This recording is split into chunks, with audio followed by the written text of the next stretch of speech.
ஆகவே நீங்கள் தோற்பது தேவனுடைய சித்தம் அல்ல, ஜெயிப்பது தான் தேவனுடைய சித்தம். தேவனுக்கு கீழ்ப்படிந்தீர்கள், பிசாசுக்கு ஏத்து நில்லுங்கள். விவேகானந்தர் ஒரு தடவை, நான் ஏற்கனவே சொல்லியிருக்கிறேன், வேகமாக சொல்கிறேன். விவேகானந்தர் ஒரு தடவை ராமேஸ்வரத்துக்கோ காசிக்கோ போயிருக்கும் பொழுது அந்த குளம் இருக்குதான், அங்கே ஒரு ஒத்தையடி பாதை, இங்கே ஒரு செவரு, இப்படி காம்பவுண்ட் செவரு மாதிரி. இவர் அந்த வழியாக போயிருக்கிறாரு, எல்லாம் குளிச்சுட்டு இருக்கிறாங்க, இவர் போயிருக்கிறாரு. போகும்போது ஒரு குரங்கு இவரை துரத்தி இருக்குது. குரங்கு துரத்தினே இவர் பயந்துட்டு ஒரே ஓட்டமாக ஓட்டிட்டாரு. இப்படியே ஓடுறாரு. எல்லாரும் குளிக்கிறவங்களாம் சொன்னாங்க, அங்கே இருக்கிறவங்களாம் சொன்னாங்க, ஐயா ஓடாதீங்க, ஐயா ஓடாதீங்க, அது ஓடாதீங்க, ஓடாதீங்க, அது கடிக்காதுன்னு சொன்னால் கேட்கல. அது உருன்னு பல்ல எத்தசோடு வச்சுட்டு விரட்டவும் ஒரே ஓட்டம் ஓடினார்னா ஓடிக்கிட்டே இருக்கிறாரு. கடைசியாக அது கரை முடியுது, அங்கே ஒரு செவரு நிற்குது, அங்கே ஒருத்தர் உட்காந்து முனிவர் மாதிரி உட்காந்துட்டு இருக்கிறார். அவர் என்ன சொன்னாராம், நரேந்திரா நீ ஓடாதப்பா, அது ஒரு நிமிஷம் நின்று திரும்பிப்பாரு அப்படின்னாராம். இப்போ இதுக்கு மேலே ஓடுறதுக்கு வாய்ப்பே இல்லை. அதனால என்ன செய்யலாம், பெரியவர் வர சொல்றாருன்ட்டு எப்படி இருந்தாலும் கடி வாங்க போறோம், சரி ரைட்டு அவர் சொல்லிட்டாரேன்னு சொல்லிட்டு அப்படியே பல்ல கடிச்சிக்கிட்டு கண்ணை மூடிட்டு அப்படி திரும்பினாராம். திரும்பிட்டு ஐயோ இந்த குரங்கு கடிக்கும் போதுன்னு கண்ணை மூடிட்டு இருந்து கண்ணை முடிச்சு பார்த்தா அந்த குரங்கு திரும்பி ஓடிட்டு இருக்குதான். அப்ப இவருக்கு ஒரு மூளையில ஒரு வெளிச்சம் வந்துச்சு. அது முழு உலகத்துக்கும் அவர் சொல்லிட்டாரு அந்த கதையை. இது நான் உட்காந்து சொன்ன கதை இல்லைங்க, விவேகானந்தர் அவருடைய சுய சரிதில் சொல்லப்பட்ட காரியத்தை நான் சொல்றேங்க மத்தியில. அப்ப அவர் என்ன சொல்றாரு அப்படின்னா, நீ எதுக்கெல்லாம் பயந்து நீ ஓடுறியோ, நீ பயந்து ஓடுற வரைக்கும் அது உன்னை துரத்திக்கிட்டு இருக்கும். நீ என்னைக்கு அதை ஏற்று நிற்கிறியோ அன்னைக்கு அது உனக்கு பயந்து அது ஓட ஆரம்பிக்கும். கைகளை கட்டுங்களேன். வறுமையாகட்டும், வியாதியாகட்டும், நீ பாட்டாகட்டும், பிரசங்கமாகட்டும், நீ எதுக்குமே பயப்படக்கூடாது. நீ பயப்படுற வரைக்கும் அது உன்னை துரத்து. நீ என்னைக்கு எதிர்த்து நிற்கிறியோ அன்னைக்கு அதை உனக்கு விரோதமாய் ஓடுவோம். வறுமையாகட்டுங்க, என்ன வறுமை வறுமை வறுமை வறுமைன்னு ஓடாத. என் வறுமையை நீ வந்து பாருன்னு என்னைக்கு நீ திரும்பி நிற்கிறியோ அன்னைக்கு நம்ம ஜெயிக்க போறோம். தேவனுக்கு கீழ்ப்படிந்திருங்கள், பிசாசுக்கு ஏத்து நெல்லுங்க. தோல்வி ஏத்துக்காதீங்க. தலைவலி வருதா, வரட்டுன்னு விடாதீங்க. அது வர விட்டதே தப்பு. அதை செருப்பால் அடிச்சு, அதான் ஒருத்தர் என்கிட்ட கேட்டாரு, 1 லட்ச ரூபா கொடுங்க போய் அவர் கையில தரலாம். நான் சிஸ்டம் மாதிரி உயர்ந்த பிறகு அவரை கூட்டு நான் கனம் பண்ணணும். அது சின்ன உதாரணம் தான். ஒருத்தர் கேட்டாரு, உன் கையில ஒரு 4-5 பாம்பு கொடுத்தா நீ வாங்கிக்குவியான்னு கேட்டாரு. பாம்பு குட்டியை கொடுத்தா வாங்கிக்குவியா? விஷ பாம்பு குட்டியை தலைக்கு 2 எடுத்து தரேன், பிடிமா பிடிமா பிடிமா அப்படின்னு வாங்குவீங்களா? வாங்க மாட்டீங்க. அதே போல நீ ஆபீஸுக்கு கிளம்பிட்டு இருக்கிற, பையன் வீட்டுல இருக்கிறான், ஒரு நல்ல பாம்பு வீட்டுக்குள்ள போகுது, எங்க பாம்பு வந்துருச்சுங்கிறான், ஆபீஸ் போயிட்டு வந்துடுறேன்டி, பத்திரமா இருக்கு, கதை போயிட்டு இரு அப்படின்னு சொல்லுவானா? சொல்ல மாட்டான்ல. எப்படி இந்த பாம்பு வீட்டுக்குள்ள வந்தா நீ எவ்வளவு பெரிய முக்கியமான வேலை இருந்தாலும் விட்டுட்டு நீ பாம்படிக்கிற வேலையில் வரியோ, எப்படி பாம்பை கிஃப்டா கொடுத்தா நீ வாங்க மாட்டியோ, அதே போல நான் சொல்றேன் கேளுங்க, தோல்வியை நீங்க வாங்கவே வாங்காதீங்க. நீங்க வாங்கினீங்கன்னா பிசாசு கொடுத்துனுச்சிருவான். வாங்கவே கூடாது. கைகளை தட்டி, ஆண்டவரே இந்த ஆண்டிலே நான் தோல்வியை வாங்க கூடாது, நான் தோல்வியை ஏற்றுக்கொள்ளல, நான் அதை எதிர்த்து நிற்கிறேன், இயேசுவின் நாமத்தினால உமோடு நான் கரம் கோர்க்கிறேன், உமோடு மனதிலே நான் ஒன்றாகிறேன். ஆண்டவரே பிசாசுக்கு எதிர்த்து நிற்கிறேன், தோல்விக்கு எதிர்த்து நிற்கிறேன், வறுமைக்கு எதிர்த்து நிற்கிறேன், வியாதிக்கு எதிர்த்து நிற்கிறேன், மூட்டு வலிக்கு நான் எதிர்த்து நிற்கிறேன், என்னுடைய கடன் பிரச்சனைக்கு நான் எதிர்த்து நிற்கிறேன் இயேசுவின் நாமத்தினால. அது எனக்குரியது அல்ல, அது எனக்குரியது. இதுல நீங்க ஸ்டப்பனா இருங்க, பிடிவாதமா இருங்க, ஏத்துக்க மாட்டேன் அப்படின்னு ஒரு வைராக்கியத்தோடு இருந்து பாருங்க. எங்க தோக்குறனே தெரியாம இருக்கிறேன் சார், அதான் மகா கொடுமையா இருக்கு. நாட்டுல மகா கொடுமையா இருக்கு. காலையில ஒரு அம்மா முசிறி சாப்பில வீட்டுல சண்டை போல இருக்குது, மூஞ்ச தொங்க வச்சதுதான், ஆராதனை முடிகிற வரைக்கும் மூஞ்ச தூக்கல. புருஷன் செத்து போயிட்டா கூட அப்படி கவலையா இருக்காது போல இருக்குது. வேணா பந்தயம் கேட்டுறேன், புருஷன் செத்து போனா கூட கைத்தட்டி பாடிடும் போல இருக்குது. இன்னைக்கு என்னமோ அப்படி என்ன செய்யல, அந்த அம்மா இலை விழுந்த மூஞ்சி மாதிரி வச்சுக்கிட்டு உட்காந்துட்டு இருக்கிறாங்க பாருங்க. ஏன் நான் என்ன சொல்றேன், ஏன் இப்படி தோக்குறீங்க? இது தோல்வியா தெரியலையா அவங்களுக்கு? சார் 1000 பிரச்சனை வரட்டும் சார், பிரச்சனை யார் கொண்டு வரா? பிசாசு கொண்டு வரான். எதுக்கு கொண்டு வரான்? நல்லா விளங்கிக்கோங்க. எதுக்கு கொண்டு வரான்? நீ சந்தோஷமா இருக்குது பிடிக்கல, நல்லா விளங்கிக்கோங்களேன். சமாதானம் சார், விஷயமே சார், வெற்றிங்கிறது என்னன்னா பணம் 2வது சார். நீ சமாதானமா இருக்கணும், அதான் நம்பர் 1. நீ கஞ்சி சோறு குடி, சந்தோஷமா சமாதானமா இருக்கு. இதுக்கு மாறா அவன் வந்தானா அது யாருடைய வேலை? சரி, வீட்டு வரைக்கும் சண்டை போட்டேன், வீட்டுல சண்டை போட்டேன், ஓகே. இப்ப வீடு முடிஞ்சு இப்ப சர்ச்சுக்கு வந்துட்டேன், ஒரு ஆராதனைக்கு வந்துட்டேன், ரைட்டா? அப்ப நீ உன் கட்டுகளை உடைச்சு நீ வெளியே வரணுமா வரக்கூடாதாங்க? என்னங்க ஆராதனை நினைஞ்சு கை தட்டி பாட்டு பாடி எல்லாம் முடிஞ்சு கூட்ட முடிகிற வரைக்கும் பண்ணி மூஞ்சுமா வச்சு என்னங்க அர்த்தம்? நான் உங்களுக்கு என்ன சொல்றேன், நீங்க தோக்காதீங்கன்னு சொல்ல வரேன். தோக்காதீங்க, பிரச்சனை இருக்குதுங்க, யாருங்க பிரச்சனை இல்லைன்னா? கர்த்தர் முக்கியமான ஒரு செய்தியை சொல்ல சொன்னார், எந்த சபையிலும் சொல்ல. இப்ப இங்க சொல்றேன், கேட்டுக்கோங்க. அது எப்படி அடுத்த வாரம் அங்க சொல்ல போறேன்னு தெரியல, இதை நான் வச்சுக்கோங்க. வெற்றின்னு சொன்ன உடனே நீங்க நல்லா நான் வச்சுக்கொள்ளுங்க. வெற்றின்னு சொன்ன உடனே உங்களுக்கு உதாரணம் சொல்லிட்டு வரேன். விஸ்வநாதன் ஆனந்த் தான் வேர்ல்டுலயே செஸ் சாம்பியன் வச்சுக்கோங்க. இன்னைக்கு விஸ்வநாதன் ஆனந்த் யாருங்க? உலகத்துல யாருங்க செஸ் சாம்பியன். அது செஸ் சாம்பியனா வரத்துக்கு குறைஞ்சது கிட்டத்தட்ட ஒரு 50-60 கேம் விளையாண்டுருப்பான். ஒரு 10-15 பேர்த்தோட அவன் விளையாண்டுருப்பான். இன்டர்நேஷனல் லெவல்ல அவன் வந்து விளையாண்டுட்டு தான் அத்தனை பேர். இப்ப இப்படி இந்த 50 விளையாட்டு விளையாடும் போது அவன் ஒரு விளையாட்டுலாவது அவன் தோத்துருப்பானா தோத்துருக்க மாட்டானா? தோத்துருப்பான். இதை வச்சுக்கோங்க, அவன் தோக்குறான். ஆனா முடிவுன்னு சொல்லி வருது பாத்தீங்களா, அதுல ஆங்கியம் தான் ஜெயிக்கிறார், அதுல சார் தான் ஜெயிக்கிறார். இந்த பாடத்தை நீங்க மனதில் வைத்துக் கொள்ளுங்க. வெற்றியின் ஆண்டு நிச்சயமா அந்த வெற்றியின் ஆண்டு தான். இந்த ஆண்டு என்ன நான் பின்னாடி சொல்லுவேன். இந்த ஆண்டு என்ன ஆண்டுன்னு சொல்லும்போது அப்படியே உங்க ரத்தத்துல ஏற்றிக் கொள்ளுங்க. இதை போட்டு வீட்டுல போய் கேளுங்க. அப்ப இந்த ஆண்டு நம்ம நிச்சயமா வெற்றி பெற போறோம். தோல்வி நமக்கு கிடையாது. சந்தோஷம். அப்ப தோல்வி கிடையாது அப்படின்னு சொன்ன உடனே, வெற்றி தான் சொன்ன உடனே நல்லா நான் வச்சுக்கோங்க, இப்போ ஒரு 2 நாளா காய்ச்சல போய் நீங்க படுத்துட்டீங்கன்னா நீங்க தோத்துட்டீங்கன்னு அர்த்தம் கிடையாது. அதை மனசுல வச்சுக்கோங்க. அதான் நான் முக்கியமான பாயிண்ட் சொல்றேன். ஏன்னா விஸ்வநாதன் ஆனது தோக்காம அவன் ஜெயிக்கல, ரைட்டுங்களா? அவன் சின்ன இப்போ ஒரு வீட்டுல ஒரு சின்ன பிரச்சனை வந்தோடனே அவன் பிசாசு என்ன செய்யறான், நான் உன்னை ஜெயிச்சிட்டேன் பாத்தியா, உன் தீர்க்க தரிசனம் எல்லாம் பொய்யா போச்சு அப்படின்னு அவனை சொல்ல நீங்கள் இடம் தரக்கூடாது. அதுக்காக நான் சொல்ல வரேன், நீங்கள் சுதாரிச்சுக்கோங்க. நிச்சயமா இந்த ஆண்டுல நம்ம ஜெயக்கொடி நாட்டத்தான் போறோம். இதுல 1% கூட மாற்றமே கிடையாது. நீ எத்தனை தடவை இருந்தாலும் பிரச்சனை இல்லை. கடைசியா என்ன கொடியை ஊன போறது நீயும் நானும் தான். நல்ல கைகளை கட்டி நன்றி ஆண்டவரே, இந்த ஆண்டு நீர் எங்களுக்கு தந்த அந்த வெற்றி வாய்ப்புகளுக்காக நன்றி செலுத்துகிறோம். எந்த தோல்வியை கண்டு நாங்கள் துவண்டு போவதில்லை. இயேசுவின் நாமத்தினாலே ஆண்டவரே, தோல்வியை ஆண்டவரே வெற்றியின் படிக்கற்களாக நாங்கள் மாற்றி நாங்கள் ஜெயக்கொடி நாட்டுகிறோம் இயேசுவின் நாமத்தினால். இதெல்லாம் எதுக்கு சொல்றேன்னா, பிசாசு உங்க மைண்ட டச் பண்ணி பத்தியா நீ தோத்துட்ட, நீ வருஷம் முழுக்க தோத்துறன்னு சொல்லுவான். அதுதான், அந்த விளையாட்டு தான் வேணான்றங்க. அந்த விளையாட்டு தான் வேண்டாம் சார், அந்த விளையாட்டே எனக்கு வேணாம். காலாண்டு வேற, மிட்டம் வேற, அந்த ஃபர்ஸ்ட் ரிவிஷன் வேற, செகண்ட் ரிவிஷன் வேற. ஃபர்ஸ்ட் ரிவிஷன்ல ஃபெயில் ஆயிட்டான் அவன், ஃபெயிலா 10th? காலாண்டுல ஃபெயில் ஆயிட்டான் அவன், 10th ஃபெயிலா சொல்ல முடியுமா teacher? Half fail, fail mark அவன் ஃபெயிலா? ஃபர்ஸ்ட் ரிவிஷன்ல ஃபெயில் அவன் ஃபெயிலா? என்னங்க எல்லாத்துலயும் ஃபெயிலுங்க, இவன் எதுக்கு மூணாண்டு பரிசு எழுதி வச்சுக்கிட்டு? செகண்ட் ரிவிஷன்ல ஃபெயில், இப்ப ஃபைனல் ரிவிஷன்ல ஃபெயில், இப்ப ஃபெயிலா? கிடையாது சார். ஃபைனல் ஒன்று இருக்குது, ஆனுவல் எக்ஸாம். அதுல நீ நானும் ஜெயிக்க போறோம். அதுக்காக டிசம்பர் மாசம் இல்ல, நம்ம ஜெயிக்க போறோம். எந்த தோல்வி நமக்கு தோல்வி இல்லை. அது வெற்றியினுடைய முதல் படியாக, அது வெற்றியினுடைய கடைசி படிக்கட்டாய் மாற்றுகிறோம். ஆகவே இது ஒரு சின்ன பிட்டு நான் வச்சுக்கோங்க. ஆகவே தோல்விக்கு ஏத்து நில்லுங்கள். எப்ப ஜெயிப்பீங்கன்னா ஏத்து நின்று தான் ஜெயிக்க முடியும். ஏத்து நின்று தான், அவ்வளவுதாங்க. நம்ம கொடுத்து வச்சுட்டு அவ்வளவுதாங்க. வீட்டுக்காரர் திட்டுறாருங்க, வீட்டுக்காரர் அடிக்கிறாருங்க, நமக்கு வேலை இல்லைங்க, நமக்கு உயர்வு இல்லைங்க. அதை நீ வாயில உயிர் போனா கூட பேசக்கூடாது. அதை உயிர் போனா கூட பேசக்கூடாது. தயவுசெய்து பழகிக்கோங்க. அந்த மாதிரி எதிர்மறையான வார்த்தைகளை சொல்லி உங்களுடைய ஆசீர்வாதத்தை நீங்கள் குறைத்து விட வேண்டாம், குறைத்து விட வேண்டாம். ஆகவே நான் வச்சுக்கொள்ளுங்க. நம்ம பிள்ளைங்களாம் வெளியே போயிட்டு வரும்போது கூட போறோமா அப்படின்னு சொன்னா கூட தமிழ்நாட்டு தாய்மார்கள் அதை ஏற்றுக்கொள்வது கிடையாது, இல்லைங்களா? ஆமா, நான் வேலைக்கு போறேன்னு சொன்னா ஒத்துக்குவாங்களா? நான் ஸ்கூலுக்கு போறேன்னு யாராவது சொல்லி பழக்கிறோமா?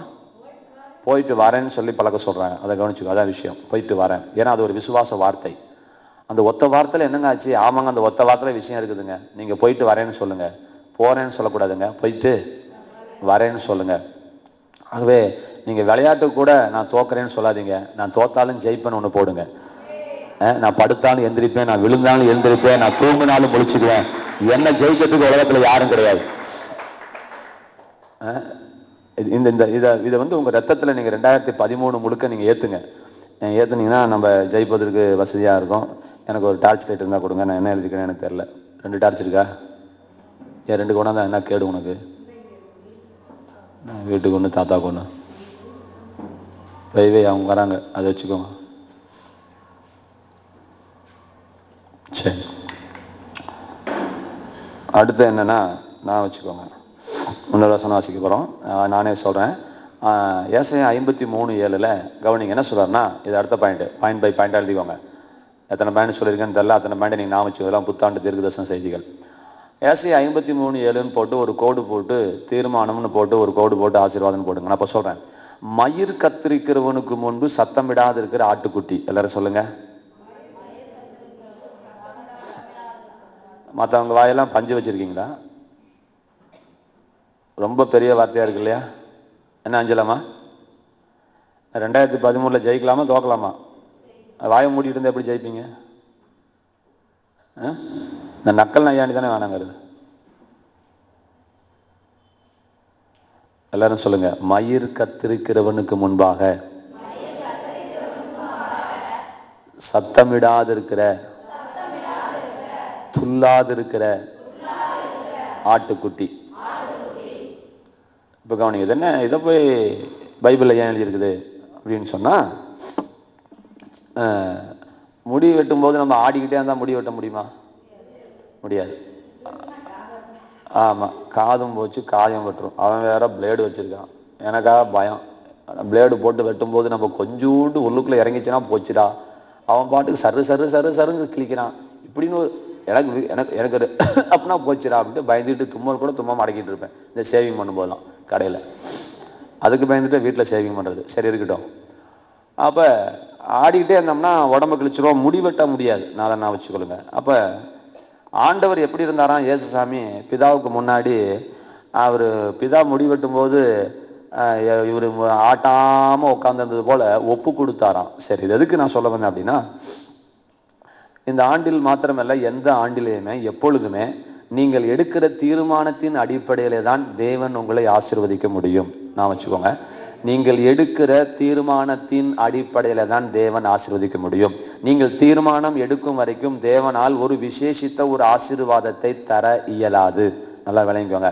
நீங்க தீர்மானம் எடுக்கிற வரைக்கும் ஒரு ஆசீர்வாதம் கிடைக்கும், பயப்படாதீங்க. விசேஷித்த ஒரு ஆசீர்வாதத்தை நீங்கள் இழந்து போய் விடுவீர்கள். உதாரணம் சொல்றேன், எப்படின்னு விளங்கிக்கோங்க. வார வாரம் நீங்க சர்ச்சுக்கு வரீங்க, அதுக்குரிய ஆசீர்வாதத்தை தருகிறார். நீங்க தசமமான் தரீங்க, அதுக்குரிய ஆசீர்வாதத்தை தருகிறார். காணிக்கை செலுத்துகிறீர்கள், அதுக்குரிய ஆசீர்வாதத்தை தேவன் தருகிறார். ஆனா இதையே ஒரு தீர்மானமாக, ஆண்டவரே என் ஜீவன் போனாலும் இந்த 2013 நான் ஒரு ஆராதனை மிஸ் பண்ண மாட்டேன், ஒரு திருவிருந்து நான் மிஸ் பண்ண மாட்டேன், இப்படி ஒரு தீர்மானத்துக்குள்ளே நீங்கள் வருவீர்களானால் இந்த தீர்மானத்துக்குரிய மொத்த ஆசீர்வாதத்தை கர்த்தர் உனக்காக தனியா எடுத்து வச்சிருவார். அதுல ஒரு ஆசீர்வாதத்தை உங்களுக்கு மத்தியில நான் சொல்றேன். ஒரு உதாரணத்துக்கு நான் சொல்ல வரேன். நான் எல்லா சபையிலும் சொன்னாலும் எங்கேயும் சொல்றேன். இப்படி தீர்மானம் எடுத்த ஒரு தேவனுடைய பிள்ளை 6 நாள் ஹாஸ்பிட்டல்ல தொடர்ந்து படுத்திருக்க முடியாது, 7 நாள் படுத்திருக்க முடியாதுன்னு சொன்னேன். இப்படி தீர்மானம் எடுத்த ஒரு தேவனுடைய பிள்ளை ஆஸ்பத்திரியில 7 நாள் தொடர்ந்து படுத்திருக்க முடியாதுன்னு சொன்னேன். ஏன் முடியாது அஞ்சலம்மா? விஜயம்மா சொல்லுங்க. இப்படி தீர்மானம் எடுத்த கடவுளுடைய பிள்ளைன்னு சொன்னேன். ஏன் 7 நாளும் சொன்னேன், ஏன் 3 நாளும் சொல்றது? என்ன விஜயம்மா? ரோசி சொல்லுமா, ரோசிக்கு தெரியும், ரோசி சொல்லுங்க, கேளுங்க, சொல்லுமா. ஏன் 7 நாளும் சொன்னேன்? 7வது நாள் அவன் சர்ச்சுக்கு வரதா அவன் பொருத்தனை பண்ணிருக்கிறதுனால ஆண்டவர் அவனுக்கு சுகத்தை கொடுத்து அனுப்பி அவனை கைப்பற்றுகிறான். நான் சொல்றேன், அவன் ஆஸ்பத்திரிக்கு அவனு போக விட மாட்டான். நீ தீர்மானம் எடுத்தனா. ஒரு சின்ன வார்த்தை நான் உங்கள்கிட்ட சொல்றேன், எத்தனையோ வருஷம் சொல்லிட்டு இருக்கிறேன், இப்பயும் சொல்றேன். நீங்கள் எடுக்கிற தீர்மானம், புரியுதுங்களா? செய்த தர்மம் தலை காக்குதோ இல்லையோ, நீ செய்த தீர்மானம் உன் தலையை காக்கும், உன் குடும்பத்தை காப்பாத்து சார். நீ தீர்மானம் எடு. நீ வார வாரம் தான் கோயிலுக்கு வர தெரியுது, அதை தீர்மானமா எடு. அது தீர்மானமா எடுத்து அந்த தீர்மானத்தை நீ செயல்படுத்த நீ ஆரம்பிக்கும் பொழுது கர்த்தர் அதுக்குரிய ஆசீர்வாதத்தை உனக்கு தருவார். அது காணிக்கையாகட்டும், தசமபாகம் ஆகட்டும், அது ஊழியமாகட்டும், நீ என்ன ஆகட்டும், நீ எனக்கு டீ வச்சு தர காரியமாகட்டும், நீங்க வச்சு தரீங்க இல்லைன்னு சொல்ல, அதையும் ஒரு தீர்மானமாக, தகப்பனே நான் டீ வச்சு தரேன், இந்த வாரம் முழுவதும் டீ வச்சு தரேன், நான் பொருத்தனையா பண்றேன், அதை நான் தீர்மானமாக எடுக்கிறேன் என்று நீ சொல்லும் பொழுது தேவன் என்ன செய்யறாரு? உனக்கு ஆசீர்வாதத்தை தேவன் தருகிறார். இதே அண்ணாளுக்கு குழந்தைய கொடுத்த பிறகு கர்த்தர் உன் மகனை ஊழியத்துக்கு அனுப்பாம போக போறது கிடையாது. ஆனா கர்ப்பத்தை அடைச்சு வச்சிருந்தாரு. கர்ப்பத்தை அடைச்சி வச்சிருந்துட்டு கடைசியா என் புள்ள எனக்கு தந்தனா அந்த புள்ளைய நான் கோயில் மாடா மாதிரி கோயில் புள்ளையாவே நான் விட்டுறேன் ஆண்டவரே என்று சொல்லி இவள் தீர்மானம் எடுத்தா. இந்த தீர்மானம் எடுத்த அன்னைக்கே அவள் கருத்தரித்து 10வது மாசம் அறிவுள்ள ஒரு மாபெரும் தீர்க்கதரிசியை அவள் பெற்றெடுத்தாள். சாமுவேல் என்கின்ற மகா பெரிய தீர்க்கதரிசியை அவள் பெற்றெடுத்தாள். அதுக்கு என்ன காரணம்னா, அது பொருத்தனையினுடைய மறுபெயர் தீர்மானம். அந்த பொருத்தனினுடைய மறுபெயர் தீர்மானம். கர்த்தரடைத்த கர்ப்பத்தையே உன் தீர்மானம் திறக்குமே. ஆனால் கவனிங்க, கர்த்தர் அன்னாளின் கர்ப்பத்தை அடைத்திருந்தார்னு வசனம் இருக்குதுங்க. கர்த்தர் அன்னாளின் கர்ப்பத்தை அடைத்திருந்தார். சார் அரசாங்கம் அடைச்சா பரவாயில்ல சார், ஜெயலலிதா அம்மா அடைச்சா பரவாயில்ல சார், கருணாநிதி அடைச்சா பரவாயில்ல சார், இப்ப அடைச்சது யார் சார்? பிசாசு அடைச்சா கூட கவலை இல்லை சார், அதை திறந்துடலாம் சார். இப்ப அடைச்சு வச்சிருக்கிறது யாருங்க? எப்படிங்க திறக்க முடியும்? அவரா மனசு வைக்கிறதுக்கு ஒரு வேலை செஞ்சா அண்ணால் என்ன தெரியுமா? இவ ஒரு தீர்மானம் பண்ணினாள். இந்த தீர்மானம் கத்தரடைத்த கர்ப்பத்தை திறந்தது. கைகளை தட்டுங்களேன். அப்ப நீ எடுக்கிற தீர்மானம் கர்த்தரே அடைச்சு வச்சிருந்தாலும் அது திறப்பதற்கான விஷயத்தை கர்த்தர் உன் கையில தரானா, உன் தீர்மானத்துக்கு எவ்வளவு பெரிய வல்லமை இருக்கிறது. நல்ல தீர்மானம் எடுங்க. இந்த ஆண்டுல ஒண்ணு நீங்க புதுசா ஒரு தீர்மானம் எடுக்காட்டினாலும் உங்களுக்கு கர்த்தர் அப்பப்ப பாடம் கத்துறாரு பாத்தீங்களா, அதை தீர்மானமா எடுங்க. நீங்க நான் இன்னைக்கு ஒரு விஷயம் சொல்றேன். நீங்க என்னைக்கெல்லாம் அழுகுறீங்களோ, உங்களை யார் அழ வச்சு நீங்க அழுகுறீங்களோ அன்னைக்கு ஒரு தீர்மானம் எடுங்க. என்ன தீர்மானம் தெரியுமா? பாத்தீங்களா, எஸ்தரம்மா தோத்துட்டீங்க, கதையா பணம் அதோட நின்று போச்சு கனவு. என் வீட்டுக்கு வந்திருந்தா பரவாயில்ல. சரி பரவாயில்ல, விளையாட்டுக்கு சொல்றேன் விஷயத்துக்கு வாங்க. என்ன சொல்றேன், நம்மளை அழ வைக்கும் போது என்ன தீர்மானம் எடுக்குன்னா, எஸ்தரம்மா சொல்றாங்க, இனிமே நம்ம என்ன செய்யக்கூடாது. நீ அழும்போது தீர்மானம் எடு நான் சொல்ல, உன்னை அழ வைக்கும் போதுன்னு நான் சொன்னேன். நீ அழும்போது அழமாட்டேன்னு தீர்மானம் பண்ணு. உன்னை அழ வைக்கும் போது நீ என்ன தீர்மானம் பண்ணணும்? எஸ்தரம்மா மாலதி சொல்லு, MBA படிச்சிருக்க சொல்லு, பயப்படாம சொல்லு, யோசிக்காத. கரெக்டா பேசினா வந்துடும், யோசிச்சா வராது. ஜான்சி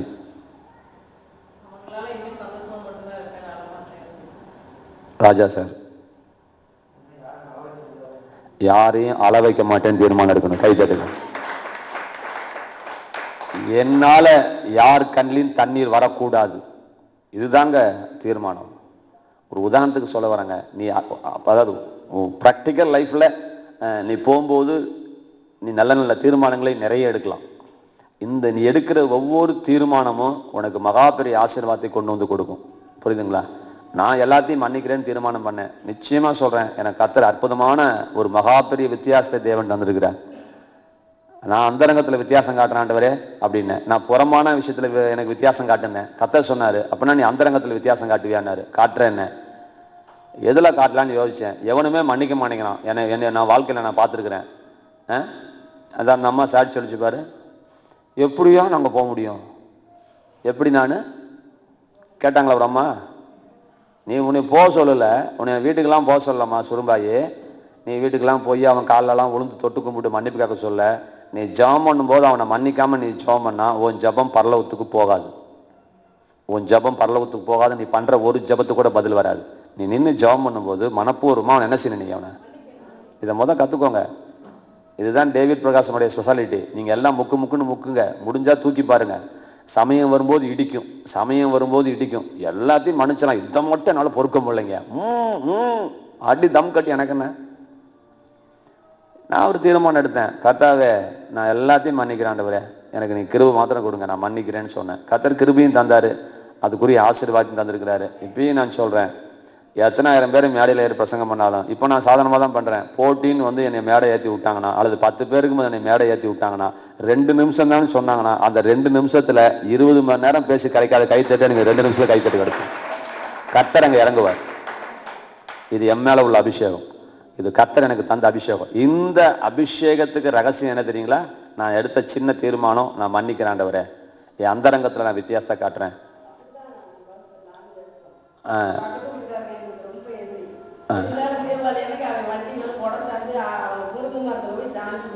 ஓடி போய் ஹெல்ப் பண்ணீங்க.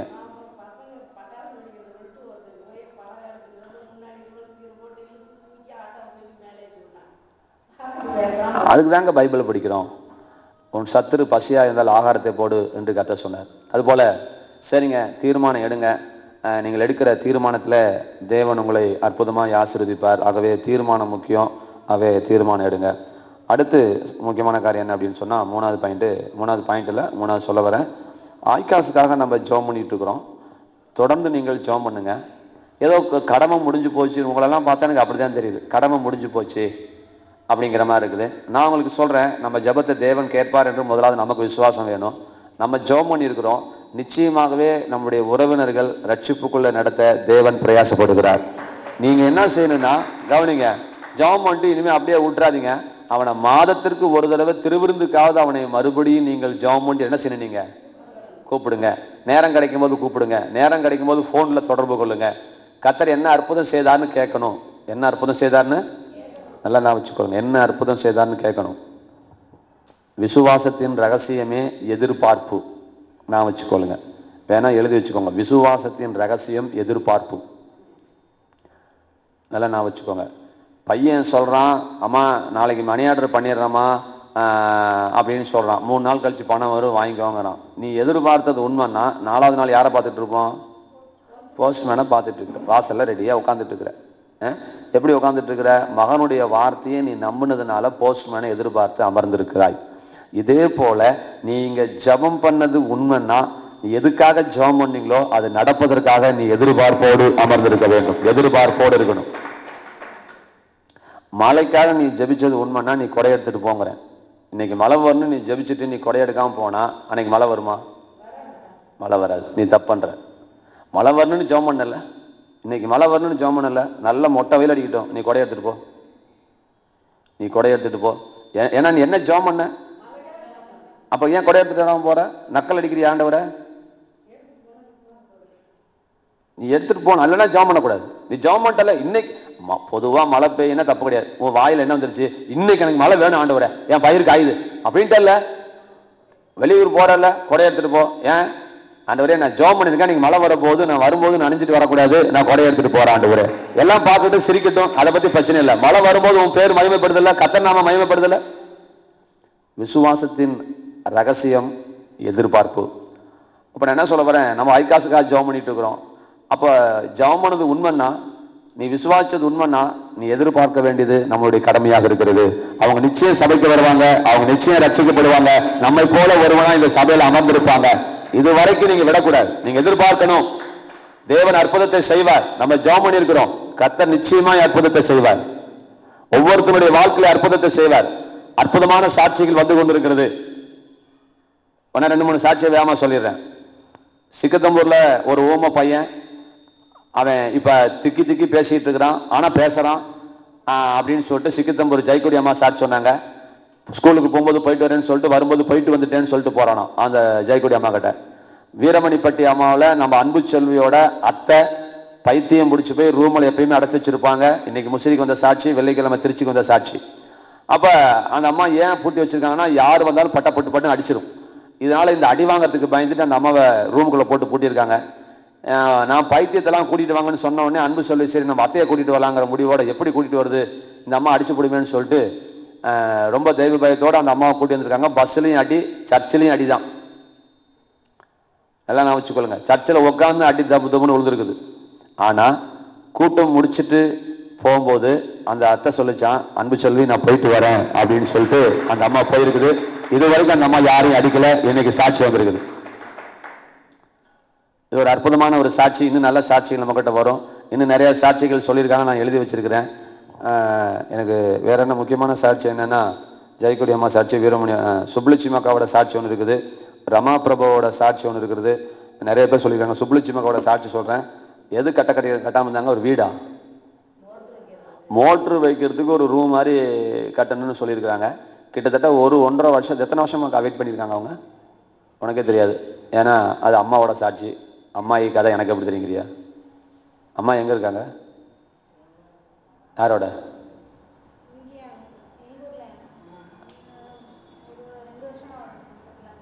கட்டலான்ட்டு. இப்ப கேட்டதுக்கு முடிச்சு, இப்ப நான் கேட்டேன்னு வருது. சரி கவனிங்க. சரி, ஒரு 2 வருஷமா அந்த கட்டணும், ஒரு ரூம் மாதிரி கட்டணும்னு நினைச்சு கொத்தனாரை கூப்பிட்டா, கொத்தனார் இன்னைக்கு வரேன் நாளைக்கு வரேன்னு கட்டி இவங்க சலிச்சு புளிச்சு விட்டுட்டாங்க. சலிச்சு புளிச்சு இப்ப ஏதாவது ஒண்ணு நினைச்சுக்கோங்கன்னு சொன்னோன்னே சுப்புலட்சுமி உங்க அம்மாவுக்கு என்ன ஞாபகத்துக்கு வந்திருக்குது? ஆண்டவரே அந்த ரூமும் கட்ட முடியாம கஷ்டப்படுறேனாப்பா, கட்டி கொடுப்பான்னு சொல்லிட்டு வேண்டியிருக்காங்க. வீட்டுக்கு போன அடுத்த நாள் கொத்தனார் எல்லா ஜாமானையும் கொண்டு போட்டுட்டு, உன் வேலையை முடிச்சுட்டு தான் நீ அடுத்த வேலைக்கு போவேன்னு சொல்லி இருந்து கட்டி முடிச்சுட்டே போயிட்டான் 2 நாளுக்குள்ள. கவனி. இப்ப அந்த அம்மா அங்க ஊழியம் பண்ணிட்டு இருக்கிறாங்க. அப்பா இந்த சாமி பயங்கரமான சாமி போல இருக்குது அப்படின்னு சொல்லிட்டு 4-5 பேர்த்த அவங்க சபைக்கு அமைச்சிட்டு இருக்கிறாங்க. அவங்க தம்பி 4 பேர்த்த கூட்டிட்டு வராங்க. உங்க மாமாலாம் வந்துட்டு இருக்காருமா சபைக்கு, வாரம் வந்துட்டு இருக்காரு. இன்னைக்கு இந்த வருஷம் இந்த தடவை இன்னொரு மாமா, ஐகாசுக்கு வந்த மாமா வந்திருக்கிறாரு. அவே தேவன் காரியங்கள். இந்த ரமா பிரபோட ஃப்ரெண்டுக்கு என்னாச்சும் ஃபைல்ஸ் இல்லை, நான் சொல்றேன். ரமா பிரபான்னு ஒரு பொண்ணு இருக்குது. அந்த பொண்ணோட ஃப்ரெண்டுக்கு ரத்த மூலம் இருக்குது. ரத்த மூலம்னு சொன்னால் மோஷன் போகும்போது பிளட்டு வரும். இதை வந்து வெளியே சொல்கிறதுக்கு வெக்கப்பட்டுக்கிட்டு எங்கிட்ட கூட ஜபிக்கும் போது சொல்லலை, யாருக்கிட்டையுமே சொல்லலை. ஆனாலும் ஐகாஸில் வந்து ஜெபம்ட்டு போயிருக்குது, ஆண்டவரே எனக்கு இந்த மூலவியாதி சரியாக போகணும் அப்படின்ட்டு. அது போன நாள்லேருந்து இது வரைக்கும் மோஷன் போகும்போது ஒரு சொட்டு பிளட்டு கூட வரல. அதனால் அடுத்த வாரம் நான் சாட்சி சொல்கிறேன், இந்த வாரம் நான் வர முடியல, நீ போய் சொல்லுன்னு சொல்லி ரமா பிரபா கிட்ட சொல்லி அமைச்சிருக்குது. நல்லா கவனிங்க, இதை 4 சாட்சி நினைக்காதீங்க. ஒரு சாட்சி கூட மிஸ் பண்ணாமல் வேணி எழுதி வை. அடுத்த வாரம் நான் இல்லாட்டினா கூட எழுதி வை. அத்தனை சாட்சியுமே ஐகாசனுடைய சாட்சியாக இருக்க போது. இதே போல நம்முடைய உறவினர்களுக்கு தேவன் அற்புதத்தை செய்வார், செய்யாமல் போகவே மாட்டார். நம்ம என்ன செய்யணும், ஃபோன் பண்ணி இடையில ஃபோன் பண்ணி உங்களுக்கு உடம்பு எப்படி இருக்குது கேட்கலாமா கேட்கக்கூடாதா? நீ பயந்துக்கிட்டே நடந்திருக்காதுன்னே கேட்காம இருக்கக்கூடாது. அது நடக்கல அப்படின்னாலும் பயப்படாத, நடக்கும் அப்படின்னு நீ ஒரு அமுக்கம் கீட்டு வச்சிரு, நடக்கும், விடுதலை கிடைக்கும் அப்படின்னு சொல்லு. நம்ம ஜபம் வீணா போகாது. நமக்கு அவனுக்கு விசுவாசம் வருதோ இல்லையோ, நமக்கு விசுவாசம் வருவதற்கு அற்புதங்களை தேவன் செய்வார். இதை வச்சு நம்ம அடுத்த படிக்கட்டுல மேலே நம்ம விசுவாசத்துல வளரணும். நம்ம புள்ள வளருவதை நாம் விரும்புவது போல நம்மை விசுவாசத்திலே வளர்ப்பதற்கு தேவன் சில அற்புதங்களை செய்வார். நான் நினைச்சுவேன், தேவன் நமக்கு உதவுவார். நீ விசுவாசத்துல கவனிங்க, நமக்கு எப்படிங்க விசுவாசம் வளரும்? யாரு வளர்க்கணும் தெரியுங்களா? நம்ம விசுவாசம் எப்படி வளரும் நல்லா கவனிங்க. அப்படின்னா 1 அடி தாண்டவன் தான் 2 அடி தாண்டலாங்கிற நம்பிக்கை வருவான், 2 அடி தாண்டவன் தான் 3 அடி தாண்ட முடியுங்கிற நம்பிக்கைக்குள்ள வருகிறான். அது போல நீங்க பண்ற சின்ன சின்ன ஜபங்களுக்கு பதில் கிடைக்கதான் ஆண்டவர் எல்லா ஜபங்களுக்கும் பதில் தருவார் என்கின்ற மகாபெரிய விசுவாசம் வரும். ஊமையம் 4 கூட்டத்துல ஊமையம் பேசும் பொழுதுதான் 5வது கூட்டத்துல போல்டா சிங்கம் போல ஊமையம் பேசாட்டு நான் மைக்க வச்சுட்டு வெளியே போறேன் அப்படின்னு வார்த்தை வருதுன்னா, இந்த 4 கூட்டத்துல ஆண்டவர் பேச வச்சதுனால இவனுக்கு என்ன வருது? விசுவாசம் வருகிறது. அதுபோல உங்களை விசுவாசத்திலே வல்லவர்கள் ஆக்குவதற்காக உங்க உறவினர்களுக்கு அற்புதம் செஞ்சு உங்களுக்கு விசுவாசத்தை கர்த்தர் கூட்டுவார். அவன் உங்க உறவினர்களுக்காக தயவு செய்து நீங்கள் ஜெபிக்காமல் இருக்கக்கூடாது, போன் பண்ணாம இருக்கக்கூடாது, அவங்கள சபைக்கு கூப்பிடாம இருக்க கூடாது. கூப்பிடுங்க, அவன் வருவான். என்ன மாலது, ஏதோ வந்தோம் கூப்பிட்டோம், ஐகாசோட சோறு போட்டு அமுச்சு விட்டோம், அப்படியே கூட்டிட்டு போயிட்டோம், அதோட இருக்கக்கூடாது. அவங்க ரட்சிப்புக்குள் கடந்து வர வரைக்கும் நீங்கள் கட்டாயமா நீங்க ஜெபம் பண்ணணும். எனக்கு குழுத்தல சபையில் என்ன வருத்தம்னா, அந்த மயிலாடி அம்மா உங்க வீட்டுக்காரரை கூட்டு வந்தீங்களா? அந்த அம்மா பேர் என்ன? பால்கார அம்மாவோட பேர் என்ன? வந்தாங்களா? செல்லம்மா வீட்டுக்காரர் வந்தாரா? கர்த்தருக்கு ஸ்தோத்திரம். போதும் கூட்டிட்டு வந்தா சந்தோஷமா போதும். ஏன்னா நம்ம ஜெபம் பண்ணி நம்ம கூட்டிட்டு வராம இருக்கக்கூடாது. கர்த்தர் ஒரு தடவை தொடமாட்டாரா அப்படிங்கிற எதிர்பார்ப்போட நம்ம வரணும். சுரும்பாய் கூட்டி வந்தாங்களா? ரொம்ப சந்தோஷமா. அதுக்கப்புறம் குளத்துல சபை பற்றி நான் பேசவே கூடாது. என்னம்மா? சரிம்மா, அதெல்லாம் பிரச்சனை இல்லை, விடுங்க. என்ன கூட்டிட்டு வந்தா ரைட்டு. நீங்க ஒத்துழைங்க. நீங்க ஒத்துழைப்பதே தேவன் விரும்புகிறார். தொடர்ந்து அவருடைய ரட்சிப்புக்காக நீங்க ஜெபம் பண்ணுங்க. செத்து போன பிறகு நரகத்துல தள்ள விட்டுட்டு நீங்க வேதனைப்படாதீங்க. உசுரோடு இருக்கும் பொழுதே தயவு செய்து நீங்க என்ன செய்யறீங்க? கூட்டிட்டு வந்துருங்க. உசுரோடு இருக்கும் போதே ரட்சிப்புக்காக ஜெபம் பண்ணுங்க. அவங்க கோயிலுக்கு வர்றது 2வதுங்க. அதான் டேவிட் பிரகாஷ் வித்தியாசமா இருக்காரு. இயேசு கிறிஸ்து அவங்களுக்குள்ள போகணும், அதுதான் முக்கியம். அவன் சர்ச்சுக்குள்ள வர்றது முக்கியம் கிடையாது, இயேசு அவனுக்குள்ள போகணும். அதனால ஆண்டவர் அவனுக்குள்ள போறதுக்கு நீங்க ஏதாவது வழி இருந்தா பண்ணுங்க, அதுக்காக ஜெபம் பண்ணுங்க. சுரும்பாய் அம்மா டெய்லி ஜெபம் பண்ணுங்க. ஆண்டவரே எங்க வீட்டுக்காரனுக்கு வெளியே போறாரு, வரும்போது ஒரு சாட்சியோட வரணும் அப்படின்னு நீங்க ஜெபம் பண்ணா, டெய்லி ஜெபம் பண்ணா அந்த ஜெபத்துக்கு பதில் கிடைக்குமா கிடைக்காதா? சார் நீங்க டெய்லி ஜெபம் பண்ணுங்க. நம்ம டெய்லி ஜெபம் பண்ணாம இருக்கிறத நம்ம தப்பு. டெய்லி ஜெபம் பண்ணுங்க, டெய்லி ஜெபம் பண்ணுங்க. இந்த செத்து போனங்களை வத்தலப்பா கொடுக்குற மாதிரிலாம் பண்ணக்கூடாது. அட்டகாசமான அற்புதமான ஆச்சரியமான ஜெபம், விசுவாசம் உள்ள ஜெபத்தை நாம் ஏறெடுக்க நாம் கடமைப்பட்டிருக்கிறோம். ரைட். இப்ப தீர்க்க தரிசன வார்த்தைக்கு நம்ம கடந்து போகலாம். இன்னொன்று சொல்ல மறந்துட்டேன். ஐகாஸ் பிரேயர்ல நம்ம மற்றவங்களுக்கு விடுதலை தரும்படி நாம் ஜெபித்திருக்கிறோம்.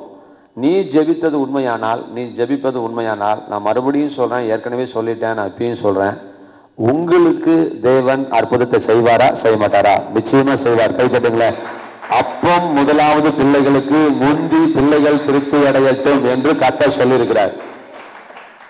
அப்ப நல்லா நான் வச்சுக்கோங்க, ஐகாஸுக்காக நீங்க ஜெபம் பண்ணது உண்மைன்னா, இப்ப முதல் அற்புதம் எங்க நடக்கணும்? முதல் அற்புதம் உன்னிடத்திலிருந்து ஆரம்பிக்கப்பட வேண்டும். எல்லாம் கவனிங்க. அப்ப நான் என்ன சொல்றேன், மறுபடியும் அந்த விசுவாசனுடைய ஃபார்முலாவை கொண்டு வரேன். என்னன்னா, உங்க சரீரத்துல, உங்க குடும்பத்துல, உங்க வருமானத்துல ஒரு மாற்றத்தை தயவு செய்து எதிர்பாருங்கள். ஒவ்வொரு நாளும் எதிர்பாருங்க. கை தட்டுங்க. ஒரு மாற்றத்தை எதிர்பாருங்க. உங்க சரீரத்துல மாற்றம் உண்டாகிறது. உங்கள் வியாதியில மாற்றியம் பெரிய மாற்றத்தை தேவன் கட்டளையிடுகிறார். நம்ம ஜெபம் பண்ணதுக்கு கர்த்தர் நமக்கு தான் முதல் கிஃப்ட் தருவார். இரண்டாவது கிஃப்ட் தான் அவனுக்கு. வந்தவனுக்கு சுகமாச்சலே தேவையில்லை. முதல் உனக்கு சுகத்தை கர்த்தர் தருகிறார். நீ வாங்கி ரெடியாரு. இழந்துடாதீங்கிறதுக்காக சொல்றேன். இழந்து விடவே கூடாது. உயிர் போனாலும் ஆசீர்வாதத்தை இழந்துடாது.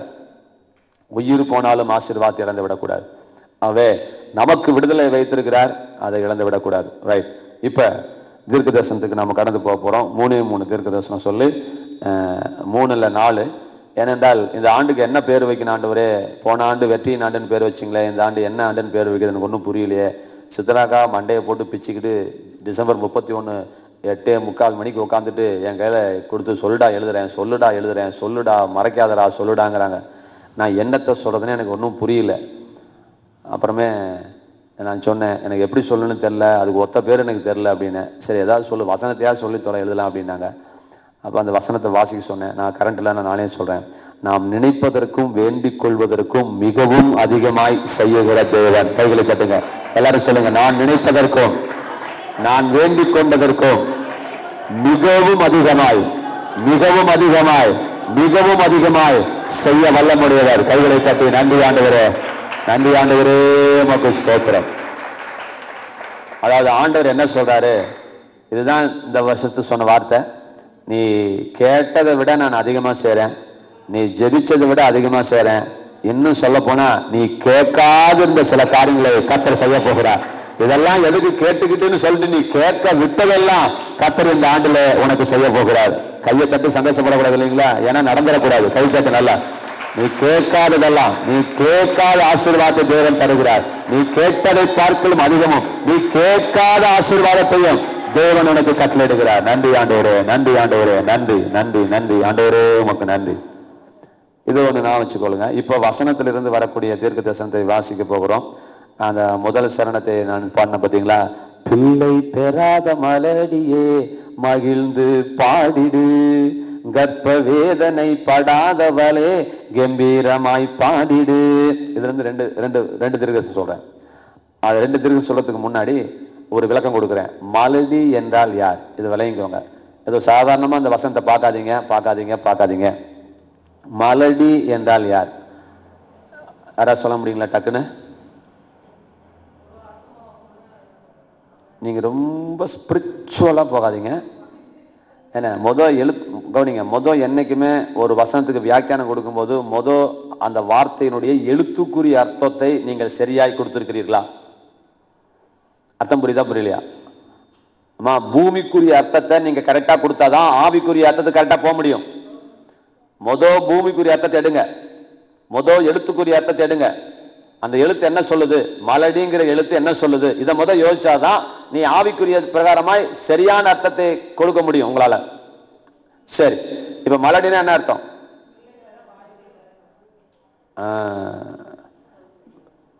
இனிமே இந்த அம்மா புள்ள பெறுவதற்கு வாய்ப்பே இல்ல. ட்ரீட்மெண்ட் எடுத்துக்கிட்டு இருக்கிற யாரும் மலடு அல்ல.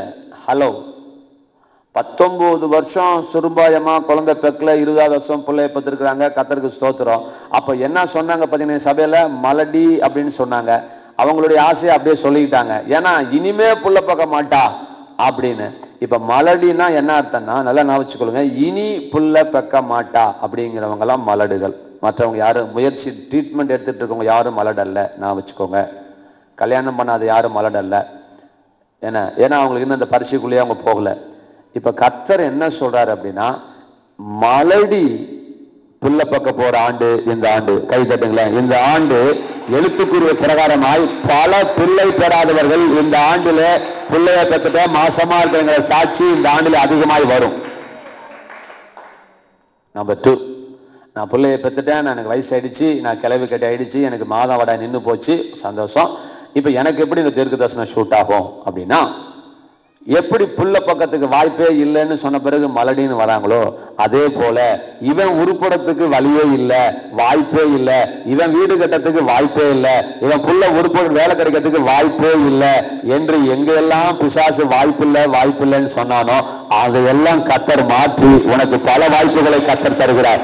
பிள்ளை பெத்தெடுத்தவளை பார்க்கலும் பிள்ளை பெறாத மலடியே நீ அதிகமாய் சந்தோஷப்படு. ஏன்னா அவன் பெத்தது 2 புள்ள, நீ பெக்க போறது 4 புள்ள. கை கட்டு. அவன் பெத்தது 2, நீ பெக்க போறது 4. பணம் உள்ளவன் கட்டினது 2 வீடு, பணம் இல்லாத நீ கட்ட போற வீடு 4. வேலை உள்ளவன் கட்டினவன் மாடி வீடு, நீ கட்ட போறது அபார்ட்மெண்ட்.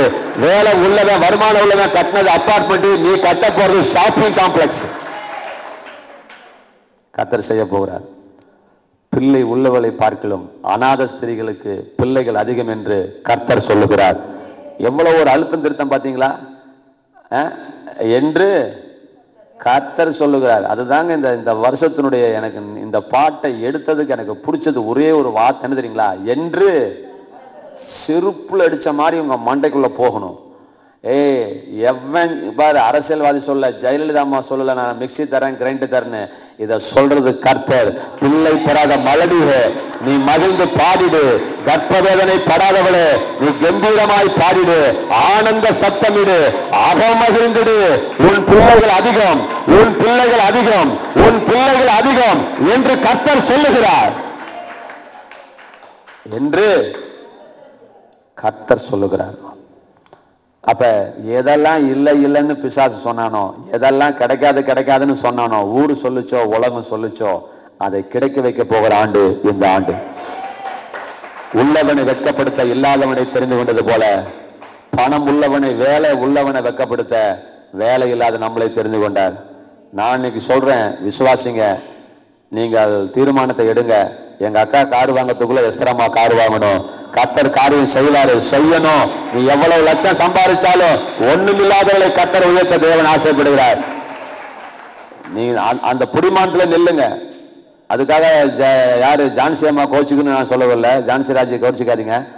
நல்ல எல்லாரும் வாங்கணும்னு தேவன் விரும்புகிறார். யாரெல்லாம் விசுவாசிக்கிறீங்களோ அவங்க எல்லாத்துக்கும் வாங்கி கொடுக்க கர்த்தர் ரெடியா இருக்கார். நீ இன்னும் மைண்ட கொண்டு வரலாம் அந்த இடத்துக்கு. அவங்களாவது காருன்னு பேசிட்டு இருக்கிறாங்க, அதுக்காக நான் சொல்ல வந்தேன். அது அவங்க 4 வீலர்னு பேசிட்டு இருக்கிறாங்க. 4 வீலரை வாங்கணும். கர்த்தர் காரியங்களை செய்வார். கர்த்தர் நினைச்சாருன்னா அடுத்த திருவள்ளூர் கூட கொண்டு வந்து நிறுத்தத்துக்கு தேவனால முடியும். அவர் சாதாரண தேவன் அல்ல, அவர் அற்புதமான தேவன். குஜராத்ல என்ன, வெளிநாட்டுக்கு போய் கூட பிசினஸ் பண்றதுக்கு கர்த்தர் அற்புதங்களை செய்வார். டூராவது கூட்டிட்டு போகணும். அதுக்காக நீங்க ஜெபம் பண்ணுங்க. வெளிநாட்டையும் கர்த்தர் பார்த்துட்டு வரட்டும். நீங்க என்ன ஜெபம் பண்ணாலும் உங்க ஆசையை, உங்க பிள்ளையோட ஆசையை நிறைவேற்ற நீங்க எப்படி ஆசையா இருக்கிறீங்களோ உங்க ஆசையை நிறைவேற்ற கர்த்தர் ரெடியா இருக்கிறார். நீங்க உட்காந்துக்கிட்டே இருக்க கூடாது. இந்த வருஷம் கடனெல்லாம் கட்டி முடிச்சுட்டு வேணும் நீ ஜெபம் பண்ணிக்கோ. அந்த 7-8 ஊருக்காவது போயிட்டு வரலாம். பாஸ்போர்ட்லாம் ரினியூல் பண்ணி வச்சுக்கோ. எவன் போனாலும் சரி போவாட்டியும் சரி, நம்ம போயிட்டு ஒரு இடத்து போய் எல்லாரும் போய் பார்த்துட்டு வந்துடணும். எல்லாம் ரெடியாகுங்க, போயிட்டு வந்தலாம். ஒரு 50,000 60,000 வெங்காயம் ஆச்சு, போயிட்டாவது வந்துடலாம். எஸ்தரம்மா உங்க பிள்ளையாவது தலைமுறை போய் பார்க்கட்டும், நம்ம போய் ஒரு பாட்டு வந்துடலாம். ஜான்சி வீட்டுக்காரர் ரெடி ஆகுங்க. உட்காந்துட்டு எப்படின்னு கேட்காதீங்க. அப்ளிகேஷன் போட்டு வைங்க. கர்த்தர்ட்ட யார்கிட்ட போட்டு வைக்கணும்? ஆண்டர்கிட்ட போட்டு வைங்க. புரியுதுங்களா? ஒருவனையும் ஒருபோதும் கடிந்து கொள்ளாத தேவனாகிய என்னிடத்துல கேளுங்கள்னு சொல்லியிருக்கிறார். நல்லா கேட்கறதே விசுவாசம் சார். நீ கேட்கறதே விசுவாசம், கேட்கறதே விசுவாசம். நீ ஃபாரின் கூட்டிட்டு போ, நான் அப்பார்ட்மெண்ட் கட்டணும் அப்படின்னு நீ கேட்கறதே ஒரு பெரிய விஷயம். பாருங்க, இன்னைக்கு ஒரு கர்த்தர் அந்த வார்த்தையை வாயில போட்டார். அப்பார்ட்மெண்ட்டுங்கிற வார்த்தையை போட்டார். அப்பார்ட்மெண்ட் என்ன தெரியுங்களா? பன்மாடி குடில், அடுக்குமாடி குடில். ஒரு 20 வீடு கட்டி விட்டு வாடகை கொடுன்னு சொல்லி காலைல முசில்ல பிரசங்கத்துல சொன்னேன். எங்க அக்கா வெறும் நிலத்தை வச்சுக்கிட்டு வீடு கட்டலாமா என்ன செய்யலாம்னு யோசிச்சுட்டு இருக்கும் பொழுது இன்னைக்கு செய்தி அடுத்த தீர்க்கதரிசனம் தான் நான் சொல்றேன். உடனே எங்க அக்காவுக்கு ஒரே உற்சாகம் வந்துருச்சு. உடனே ஆண்டவரே நான் அப்பார்ட்மெண்ட் கட்டுறேன் ஆண்டவரே அப்படின்னு முடிவு பண்ணி கையில காணி கொடுத்து ஜெபம்ட்டே போயிட்டாங்க. பாருங்க, இதுதான் விசுவாசம். கையில ஒண்ணும் இல்ல, அப்பதான் விசுவாசிக்கணும். அதான் விசுவாசம்.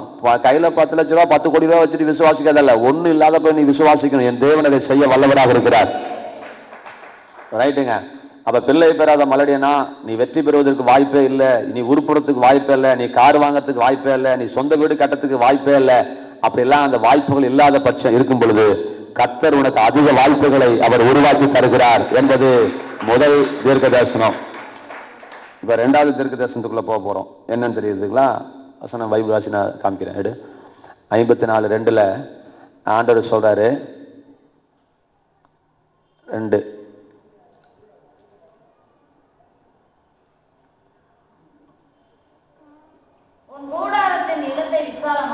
கவனிச்சுக்கோங்க. இது 2வது வசனம் வருகிறது. உன் கூடாரத்தின் இடத்தை விசாலமாக்கு. வாசிங்க. நீ வாழும் இடங்களின் திரைகளை விரிவாக்கு.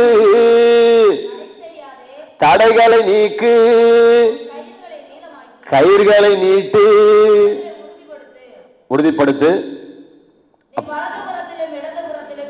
நீ வலதுபுறத்திலும் இடதுபுறத்திலும் இடம் கொண்டு பெருகுவாய். ஆசிங்க. உன் சபையார் எல்லாம் தேசங்களை சுதந்தரிப்பார்கள். பாழாய் கிடந்த பட்டணங்களில்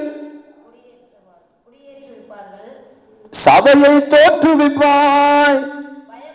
பயப்படாதே, வெட்கப்படாதே, நானாதே என்று கர்த்தர் சொல்லுகிறார், என்று கர்த்தர் சொல்லுகிறார். கவனிங்க. இல்ல 2 தீர்க்கதரிசனம் அதுல வந்துருச்சு இல்லையா? நான் ஒண்ணு சொல்றேன். முதல் விஷயம் நீங்க லிட்டரலா எழுத்துக்குரிய பிரகாரமா புரிஞ்சுக்கோங்க. என்ன அப்படின்னா, கூடாரம் என்பது இந்த குறவங்கெல்லாம் போட்டிருப்பாங்களா அந்த கூடாரத்தை நான் வச்சுக்கோங்க. அந்த காலத்துல அப்படிதான் கூடாரம் போட்டுட்டு இருந்தாங்க. இப்ப அந்த நல்லா கவனிங்க, அந்த கூடாரத்துல ஒரு 10 பேர் உட்கார்ற மாதிரி இருக்கு. அதுல 15 பேர் உட்கார்ற மாதிரி இருக்குன்னு என்ன செய்யணும் அப்படின்னா, ஒரு மந்திரத்தை பண்ண வேணாம். இப்படி கூமாச்சியா இருக்கிறது அப்படி விரிச்சிங்கன்னா போதும். விரிக்கிறதுக்கு என்ன செய்யணும், இங்க அடிச்சு வச்ச முளைக்குச்சி தள்ளி ஒரு 5 அடி தள்ளி முளைக்குச்சியை குத்தி இந்த கைத்தை கொஞ்சம் நீளமாக்கி அந்த முளைக்குச்சியில கட்டுனா கூடாரம் என்ன ஆகட்டும்? உன் கூடாரத்தின் இடத்தை விசாலமாக்கு. நீ வாழும் இடங்களின் திரைகளை விரிவாக்கு அப்படிங்கிறார். தடைகளை நீக்கு, கயிர்களை நீட்டு அப்படிங்கிறார். அப்ப எதுக்காக கர்த்தர் இதை செய்ய போகிறார் அப்படின்னு சொன்னா, அதுல வரக்கூடிய முதல் திருப்பத்தை வச்சுக்கோங்க. எதுக்காக முளைக்குச்சியை எடுத்து தள்ளி குத்து, ஏன் கைத்தை நீட்டு அப்படின்னு சொன்னா, இந்த ஆண்டுல கர்த்தர் உங்களுக்கு மாபெரும் பெருக்கத்தை கட்டளையிட போகிறார். கைகளை தட்டி நன்றி சொல்லுங்க. இந்த ஆண்டு பெருக்கத்தின் ஆண்டு, இந்த ஆண்டு பெருக்கத்தின் ஆண்டு. நல்ல கைகளை தட்டி இடத்தை விசாலமாக்கு, உன் இடத்தை விசாலமாக்கு. வளம் கொண்டு இடம் கொண்டு நீ பெருக போகிறாய். நிலம் உள்ளவங்க நிலம் வாங்க போறீங்க. ஏற்கனவே வீடு இருக்கிறவங்க வீடு கட்டணும். கைகளை கட்டி ஏற்கனவே மாடி வீடு கட்டணும். அதுக்கு மேல ஒரு மாடி வீடு கட்ட முடியுமான்னு பார்க்கணும். வலதுபுறத்திலும் இடதுபுறத்திலும் முற்புறத்திலும் பின்புறத்திலும் மேலபுறத்திலும் நீ பெருக போகிறாய். நீ பெருக போகிறாய். நீ விசாலமாக்கு, நான் உன்னை ஆசீர்வதிக்க போகிறேன். நீ ஆயத்தப்படு, நான் உன்னை ஆசீர்வதிக்க போகிறேன். இப்போ ஒண்ணுமில்லை, நீ விரிச்சு வை, நான் ஆசீர்வாதத்தை கொண்டு வருகிறேன். அதுக்குதான் எஸ்தராமாவுக்கு அந்த தரிசனத்தை தேவன் தந்திருக்கிறார். நீ விசாலமாக்கு, நான் கொண்டு வந்து தரேன் ஆசீர்வாதத்தை. உன் வேலை என்ன தெரியுமா? நீ விசாலமாக்கு. என் வேலை என்ன தெரியுமா? அந்த இடத்தை நிரப்ப போகிற வேலை என்னுடைய வேலை. உன் தரிசனத்தை விசாலமாக்கு, நீ கொடுப்பதை விசாலமாக்கு, உன் எண்ணத்தை விசாலமாக்கு, நீ திட்டத்தை விசாலமாக்கு, உன் விசுவாசத்தை விசாலமாக்கு. இந்த ஆண்டு இது பெருக்கத்தின் ஆண்டு. இந்த ஆண்டு நீ வலதுபுறம் இடதுபுறம் நீ பெருகுகிற ஒரு ஆண்டு. கர்த்தர் இந்த ஆண்டு அற்புதமாக உன்னை ஆசீர்வதிக்க போகிறார். பிள்ளை பெறாத மறுபடி பிள்ளை பக்கத்துக்கு ஒரே ஒரு நிபந்தனை, அதை நான் சொல்ல விட்டுட்டேன், நான் அப்ப சொல்றேன். ஒரு சின்ன நிபந்தனை பாருங்க. கர்த்தர் சொல்றாரு, ஒரு 10,000 ரூபாய் கொண்டா, ஒரு 50,000 ரூபாய் கொடு, எடைக்கடை தங்க காசு கொடு, அது எடைக்கடை ஒரு 5 ரூபாய் கட்டையாவது கொடு அப்படி என்று கர்த்தர் சொல்லாமல், நீ பிள்ளை பக்கத்துக்கு ஒரே ஒரு அடையாளத்தை கர்த்தர் சொல்றாரு. என்ன தெரியுமா? என்ன சொன்னார்? என்ன நிபந்தனை தெரியுங்களா? யாரா சொல்ல முடியுமா? நீ புள்ள பக்கத்துக்கு ஒரு நிபந்தனை சொல்லியிருக்காரு. என்ன நிபந்தனை தெரியுமா உங்களுக்கு? சரி, மறந்துட்டீங்க, தெரியலங்கிறீங்க. பிள்ளை பெறாத மலடியே மகிழ்ந்து பாடிடு, கர்ப்ப வேதனை படாதவளே கம்பீரமாய் பாடிடு, ஆனந்த சப்தமிடு, அகமகிழ்ந்திடு, ஆனந்த சப்தமிடு, அகமகிழ்ந்திடு.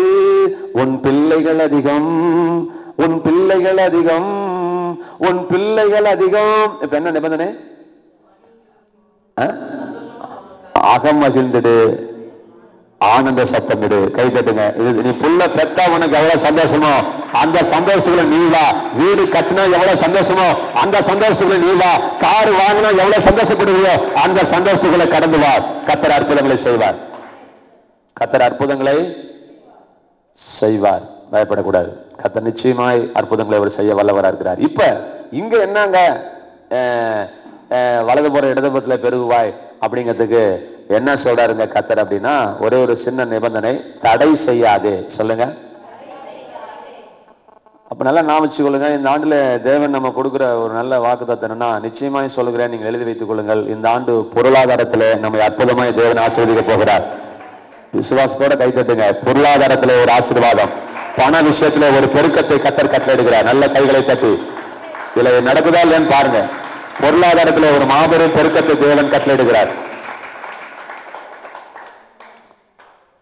அப்ப பொருளாதாரத்துல கர்த்தர் உங்களை ஆசீர்வதிச்சதை பார்க்கணும்னா நீங்க என்னைய முத பாக்குறீங்க, என்னைய முத பார்க்க போறீங்க. ஏன்னா நீங்க உங்களுக்கு காசு, ஏன்னா நான் அச்சடிக்கிற வேலை எனக்கு வேலை இல்லை, எனக்கு பேங்க் வேலையும் கிடையாது, டீச்சர் வேலையும் கிடையாது. நீங்க கொடுத்தாதான் எனக்கு வரப்போகுது. நீங்க எப்ப தருவீங்க? உங்களுக்கு ஒரு 1000 ரூபாய் வந்தாதான் எனக்கு ஒரு 500 ரூபாய் 200 ரூபாய் என் கைக்கு நகரும். அப்ப நான் ஆசீர்வதிக்கிறத பார்க்கும்போது தெரிஞ்சுக்கோங்க, கர்த்தருடைய வாக்குத்தத்தம் சபையில நிறைவேறி கொண்டிருக்கிறது என்பதை நீங்கள் கண்ணால் காண போறீங்க. நீங்களும் பெருக போகிறீர்கள். நீ வளம் கொண்டு இடம் கொண்டு பெருக போகிறாய் என்று சொன்னாலே, நீ நிலத்துக்கு மேல நிலம் வாங்கணும்னா என்ன வேணும்? நிலத்து மேல நிலம் வாங்கணும்னா உனக்கு என்ன வேணும்? அப்ப கர்த்தர் சொன்னாரு, நிலத்து மேல நிலம் நீ வாங்க போற, நீ வீடு மேல வீடு கட்ட போற அப்படின்னு சொன்னாலே உன் கைக்கு வருமானம் வரப்போகுதுன்னு அர்த்தம். பயப்படாதீங்க. அப்ப கர்த்தர் என்ன சொல்றாரு? ஒரு சின்ன நிபந்தனை, என் கையை தடுக்காதேங்கிறார். இப்ப நல்லா நான் வச்சுக்கொள்ளுங்க, இந்த உலகத்துல எந்த வல்லமையும் உன்னை கர்த்தர் ஆசீர்வதிக்க 2013 தேவன் தீர்மானித்து விட்டார். இதை தடை செய்ய உலகத்துல எந்த வல்லமைக்கு அதிகாரம் இல்லை. இப்ப கர்த்தர் சொல்றாரு, நீ தடுத்தால் ஒழிய என் கரத்தை யாரும் நிறுத்த முடியாது. என்ன ஆண்டவரே, நீ தடுத்தால் ஒழியன்னு சொல்லிட்டு கடைசியில பழிய தூக்கி எங்க மேல போட்டுட்டீங்க. ஆமாங்க, தடை செய்யறது யாருன்னு நான் உங்களுக்கு 2 உதாரணம் சொல்லி முடிக்கிறேன் பாருங்க. இந்த பாயிண்ட பிரசங்கத்துல 2 உதாரணம் சொல்றேன். துறையூர்ல ஒரு விசுவாசி, அதை பத்தி விளக்கமா பேசலாம், நான் வேகமா சொல்றேன். அந்த அம்மாவுக்கு மிக மிக மிக மிக வேணியோட தோள்பட்டை விட கீழே வருவாங்க, அவ்வளவு குட்டை. அந்த ஒரு பெண்ணுக்கு எத்தனை தடவை மேக்சிமம் ஆபரேஷன் பண்ணி குழந்தை எடுக்கலாம் அப்படின்னா டாக்டர்கள் சொல்றது எத்தனை பேர்? எத்தனைங்க? 3 4 பேர் பண்ணி பார்த்துருக்கீங்களா? இல்லை. ஏன்னா 4வது கத்தி வைக்கிறதுக்கு அங்கே இடம் இருக்காதுன்னு சொல்றாங்க. எனக்கு அதை பத்தி டீட்டெயில்ஸ் தெரியல, எப்படி இருக்கிறாங்க எங்க இருக்கிறாங்கன்னு எனக்கு தெரியாது. எனக்கு அதை பத்தி விவரம் தெரியல. ஆனா நான் கேட்டேன், 4வது தடவை கத்தி வைக்க முடியாது. இந்த ஒரு தாய்க்கு 3 குழந்தைங்க பிறந்து 3 குழந்தைங்களுமே 6 மாசம் 7 மாசம் 8 மாசத்துக்குள்ள ஜன்னி கையங்காலும் இழுத்து மூளை வேலை செய்யாம பைத்தியமா போய் தவக்கலை விட கேவலமா அந்த 3 உருப்படியும் கடந்திருக்குது. 3 பேர்த்தையும் அவங்க வச்சு அவங்க பட்ட பாடு. பெரியக்கா, அந்த அம்மா பேரு பெரியக்கா, ஆளு குட்டை, ஆனா பேரு பாருங்க பெரியக்கா. ஆனா அந்த அம்மாளுக்கு நரகமே கிடையாது. ஏன்னா இந்த 3 பிள்ளைங்க இப்படி தவக்கலை மாதிரி கடந்து 3 பேத்து குண்டி கழுவிட்டு பல்ல தேய்ச்சி விட்டு டவுசரை மாற்றத்துக்குள்ள அந்த 2 காலையும் நேராக்க முடியாதுங்க. நான் பார்த்தேன் இன்னைக்கு, போன வெள்ளிக்கிழமை போனேன் அவங்க வீட்டில், அந்த ஒரு பர்த்டே விஷயத்துக்காக போனேன். கால் 2 இப்படி திருப்பிட்டு கிடக்குது. அதை சும்மா பொம்மை திருப்புற மாதிரி திருப்பி அந்த டவுசருக்குள்ள 2 காலையும் உள்ள விட்டு இடுப்புக்குள்ள போய் மாட்டுறாங்க. அவனுக்கு வயசு நிச்சயம் எவ்வளோ இருக்குமா? 12க்கு மேலே இருக்குமா? 10 வயசுக்கு மேலே இருக்கும் அவனுக்கு. 10 வயசு வரைக்கும் அவனை தூக்கிட்டு தான் போடணும், படுக்க தான் போடணும், உட்கார முடியாது. அவனுக்கு ஒரு சேர் போட்டு கயிறு போட்டு கட்டிடுவாங்க. அந்த சேரை விட்டு அந்த சேரோட கீழே வந்துடும். அது அர்த்த பிரச்சனை. மரத்துல சேரை செஞ்சு குட்டையா செஞ்சு அவன் கீழே விடுவாத அளவுக்கு ஒரு சேரை செஞ்சு வச்சிருக்காங்க. பாவம். 3 பேருமே இப்படி போய் கடைசியில் 4வது குழந்தை ஆப்ரேஷன் பண்ணி எடுக்க முடியுமா? டாக்டர் முடியாதுன்னா எல்லாம் கைவிட்டாச்சு. இப்படிப்பட்ட சூழ்நிலை சபைக்கு நம்ம பண்ண பிரசங்கத்தை கேட்டு கர்த்தர் எனக்கு குழந்தையை தருவார்னு விசுவாசிக்க ஆரம்பிச்சு, இந்த அம்மா விசுவாசிட்டு இருக்கும்போது அந்த ஆள் வேற கல்யாணத்துக்கு ஏற்பாடு பண்ணி, பொழுது விடிஞ்சா கல்யாணம். கல்யாணத்துக்கு இடமெல்லாம் பார்த்தாச்சு. எஸ்தரமா கேட்குறீங்களா? எழுதிட்டு இருக்கீங்களா? சரி. பொழுது விடிஞ்சா கல்யாணம். கல்யாணத்துக்கு ஏற்பாடு பண்ணிட்டு இருக்கும்போது நைட்டு அந்த 3 பிள்ளைல ஒரு புள்ள செத்து போச்சு. செத்து போனதுனால கல்யாணம் நின்று போச்சு. கல்யாணம் நின்று போனதுனால கல்யாணம் பண்ணா ஊர் சிரிக்குமேன்னு சொல்லிட்டு ஒரு 3 மாசம் தள்ளி கல்யாணம் பண்ணிக்கலான்னு பிளான் பண்றாரு. அந்த 3 மாசத்துக்குள்ள இந்த அம்மா கர்ப்பவதியாக மாறிட்டாங்க. கர்ப்பவதியா போய் எல்லா டாக்டரையும் பார்த்துட்டாங்க, பிள்ளைய பத்துக்கு வேண்டாட்டாங்க. கடைசியா இவங்க பிள்ளை பத்துக்கு ரெடியா இருக்கிறாங்க ஆபரேஷன் பண்ண, டாக்டர் பண்ண ரெடியா இல்லை. அதான் பிரச்சனை. கடைசியா எங்கேயோ ஒரு டாக்டரை கண்டுபிடிச்சு, சரி வாமா நான் பண்றேன் அப்படின்னு சொல்லி பண்ணி, அந்த அவரு சொல்றாரு, டாக்டர் சொல்றாரு, சரி புள்ளைய பத்துக்கு நீ ரெடியா இருக்கிற, புள்ள திரும்ப உனக்கு குட்டையா இருக்கிறதுனால உங்க 4வது புள்ளையும் ஊனமா தான் பிறக்கும், என்ன செய்வான்னு கேட்டாரு. கவனிச்சுக்கோங்க எவ்வளவு பொசிஷன் கிரிட்டிக்கலா இருக்கு பாருங்க. அப்ப இந்த அம்மா சொல்லிச்சு, இல்லைங்க நான் கும்பிடுற தெய்வம் எனக்கு நல்ல குழந்தைய கொடுக்கும், நான் நம்புறேங்க, எனக்கு நீங்க குழந்தைய நீங்க ஆபரேஷன் பண்ணி குழந்தைய மாத்திரம் எடுத்து கொடுத்துருங்க. ரைட். இப்ப 4வது ஆபரேஷன் பண்ணி ஒரு அருமையான ஒரு ஆண் குழந்தையை கர்த்தர் தந்திருக்கிறார். வயசு 1 ஆயிடுச்சு.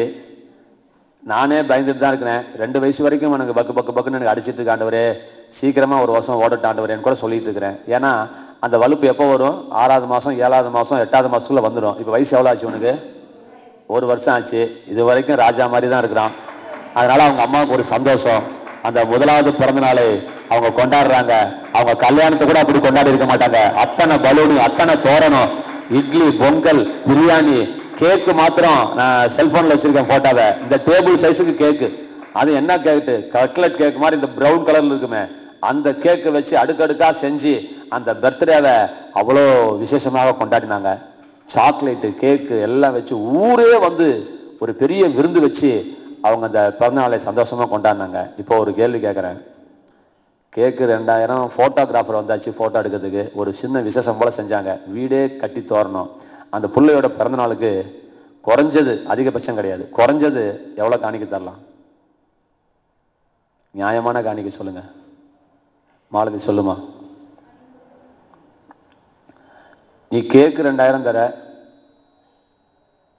உன் புள்ள 6 மாசத்துல எல்லாமே ஊனமா போச்சு, இந்த ஒரு புள்ள ஊனம் இல்லாம இருக்குது, உன் பிள்ளைக்கு 500 தருவியா மாலதி? நீ எவ்வளவு தருவ? அப்படி இருந்தா உன் புள்ள 3 புள்ள ஊனமா போய் 4வது புள்ள பிறந்து கேக்கு வெட்டினா எனக்கு 500 தருவியா? நீ என்ன மாலதி? நான் குறைஞ்சது சொன்னாலும் அதுக்காக நீ அடிமட்டத்துக்கு போயிடக்கூடாதுல்ல. 5 ரூபான்னு கூட சொல்லலாம், அதுதான் குறைஞ்ச பட்சம். 5 ரூபா சொல்லிக்கலாமா நீ பேசாம? நீ எவ்வளவு தருவோன்னு தான் கேட்டேன். நம்ம எவ்வளவு குறைஞ்சது எவ்வளவு தரலாம்?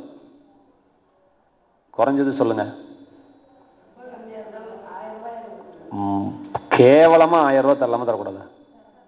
தாராளமா தரலாங்க. கேக்குக்கு நீ போட்டோகிராஃபர் காசு தர, நீ கேக்குக்கு 2000 ரூபாய் கேக்கு வச்சு வெட்டிட்டு இருக்கிறமா? நீ ஒரு ஊழிய நீ 10 மாசத்துல ஒரு புள்ள கூட 10 மாசத்துல தாண்டலைங்க. 10 மாசத்துலயே அவன் கைகால் இழுத்துக்கிட்டு கோணிட்டு சூப்பிட்டு போயிடுச்சுங்க. இந்த 1வது குழந்தைய பாக்குறது உனக்கு அவ்வளவு சந்தோஷமா இருக்குதான ஊரையே கூப்பிட்டு நீ விருந்து வச்ச. அப்ப நீ கடவுளுக்கு காணிக்கை செலுத்தும் போது புருஷங்காரன் உள்ளுக்குள்ள போயிட்டான், இந்த அம்மா எங்கேயோ போய் தெரியாம கொண்டு 500 ரூபாய் தருது. எனக்கு அதுவே பயங்கர கோபம் எனக்கு. ஏன் புருஷன் மாண்டி 2 பேரும் கேக்கு வெட்டின, புருஷன் மாண்டி 2 பேரும் போட்டோ கொடுத்த, 2 பேரும் போஸ்ட் கொடுத்த, ஏன் புருஷன் மாண்டி 2 பேரும் காணிக்கை தரக்கூடாதா? சரி கவனிங்க, நான் உங்கள்கிட்ட என்ன சொல்றேன்னா, இதெல்லாம் நீங்க தெரிஞ்சு வச்சுக்கோங்க.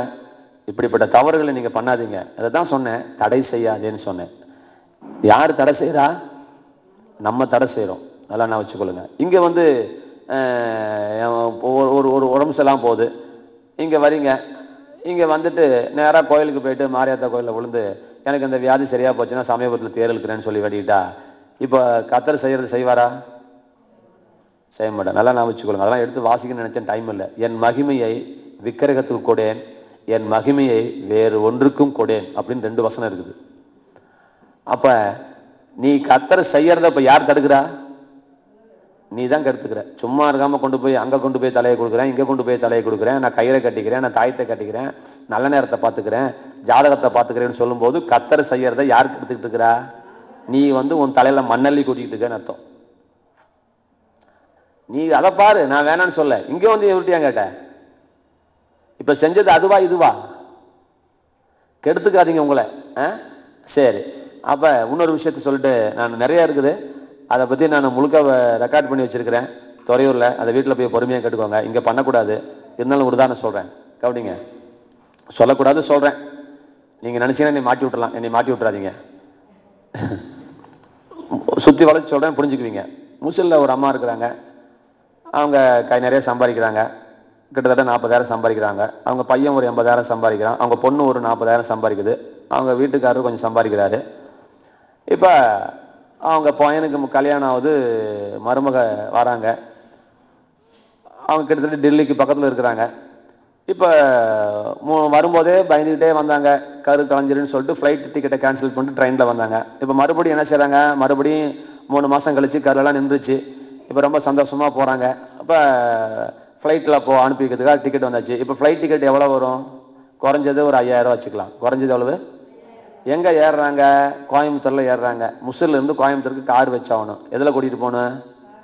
ஆமா, நம்ம கார்ல போறோம்னு நம்ம மருமகளை கார்ல கூட்டிட்டு போறதுக்கு பஸ்ல கூட்டிட்டு போவேனா, புள்ளதாச்சியா இருக்குதான்னு சொல்லிட்டு ட்ரெயின்லயும் போவேனா, ஏன் ரிஸ்க் எடுத்துக்கிட்டு ரிசர்வ் பண்ணி போயிருக்கலாம், ஆனால் எப்படியோ மிஸ் பண்ணிட்டாங்க. ஏசியில் கூட போயிருக்கலாம், சரி விடுங்க. அப்புறம் காரில் போகிறாங்க. காருக்கு எவ்வளோங்க வாடகை அப்படின்னா, அங்கே போய் 3 மணி நேரம் ட்ரெயினுக்கு ஃப்ளைட்டுக்கு வெயிட் பண்ணணும். 3 மணி நேரத்துக்கு முன்னாடியே போயிடணும். ஃப்ளைட் ஏறி டாட்டா காமிக்கிற வரைக்கும் இருந்து இவங்க இங்கே வரத்துக்குள்ளே அந்த பொண்ணு ஊருக்கு போயிடுச்சு. அப்போ ட்ரெயினுக்கு எவ்வளோ கொடுத்தீங்கன்னு கேட்டேன். 3800 வாடகை கேட்டாங்க தம்பி அப்படின்னாங்க. எவ்வளவு? 3800 வாடகை. நல்லா புரிஞ்சுக்கோங்க. சரி, பஸ்ஸில் போகும்போது ஆக்சிடென்ட் ஆகி தப்பிச்சா பரவாயில்ல, ட்ரெயினில் போகும்போது ஆக்சிடென்ட் ஆகி கூட தப்பிக்கலாம். ஃப்ளைட்டில் போய் ஆக்சிடென்ட் ஆகி தப்பிக்க முடியுமா? முடியாது. இப்போ நீ ஃப்ளைட்டில் நீ போகிற, ஃப்ளைட்டுக்கு டிக்கெட் 5000, காருக்கு 3800, கிட்டத்தட்ட 4000. நீ போயிட்டு வர செலவெல்லாம் 4500 தாண்டிடுச்சு. ரைட்டு. இப்போ போகும்போது ஒரு கட்டாயமாக ஒரு ஜாம் பண்ணுங்க. நீ ஜாம் பண்ணாட்டி நான் கோச்சிருக்கவே மாட்டேன். நீ ஜாம் பண்ணாட்டி நான் கோச்சிருக்க மாட்டேன். எனக்கும் வருத்தம் இல்லை, தெய்வத்துக்கும் வருத்தம் இல்லை. எனக்கு விசுவாசம் இருக்குன்னு நீ போகிற, ஓகே. ஆனால் ஐயோ கட்டாயம் ஜாம் பண்ணணும், கத்தர் 3 மாதம் பாதுகாத்துருக்காரு, என் புள்ள பத்திரமா போகணும், என் மருமக பத்திரமா போகணும், ஓகே. ஜாம் பண்ணி முடிச்சா எவ்வளோ காணிக்க தரணும்? குறைஞ்சது சொல்லுங்க. நான் சொல்றது விவரம் புரியுது உங்களுக்கு? காருக்கு வாடகை 3800 மாலதி, ஃப்ளைட்டு சார்ஜ் வந்து 5000 6000. உன் மருமகன் மாசமா போகிறான், கடவுளுக்கு காணிக்க செலுத்தலாமா செலுத்தக்கூடாது? சொல்லுங்க, எவ்வளோ செலுத்தலாம்? குறைஞ்சது சொல்லுங்க போதும். அட யாராவது பேசுங்க, தப்பா இருந்தா திருத்திக்கலாம். இல்லை இன்னும் கொஞ்சம் குறைங்க, பாவம் அவங்களுக்கு நெஞ்சு வலி வந்துடும். இதை கேட்டாங்கன்னா ஹார்ட் அட்டாக் சேர்த்து விடுவாங்க. கண்டிப்பாக இருந்தாலும்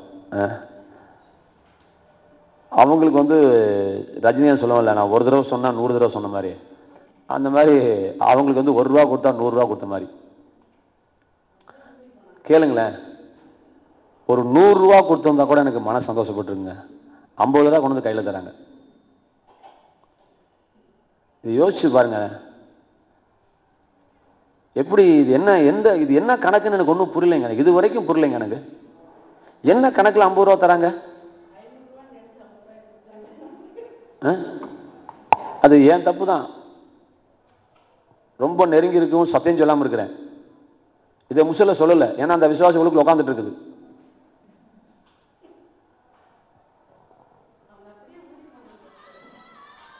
என்னத்தை தான் செய்யறது நமக்கு, போங்க. அப்புறம் அதை ஆஃப் பண்ண சும்மா குழந்தை கேட்டு விட்டுருக்க.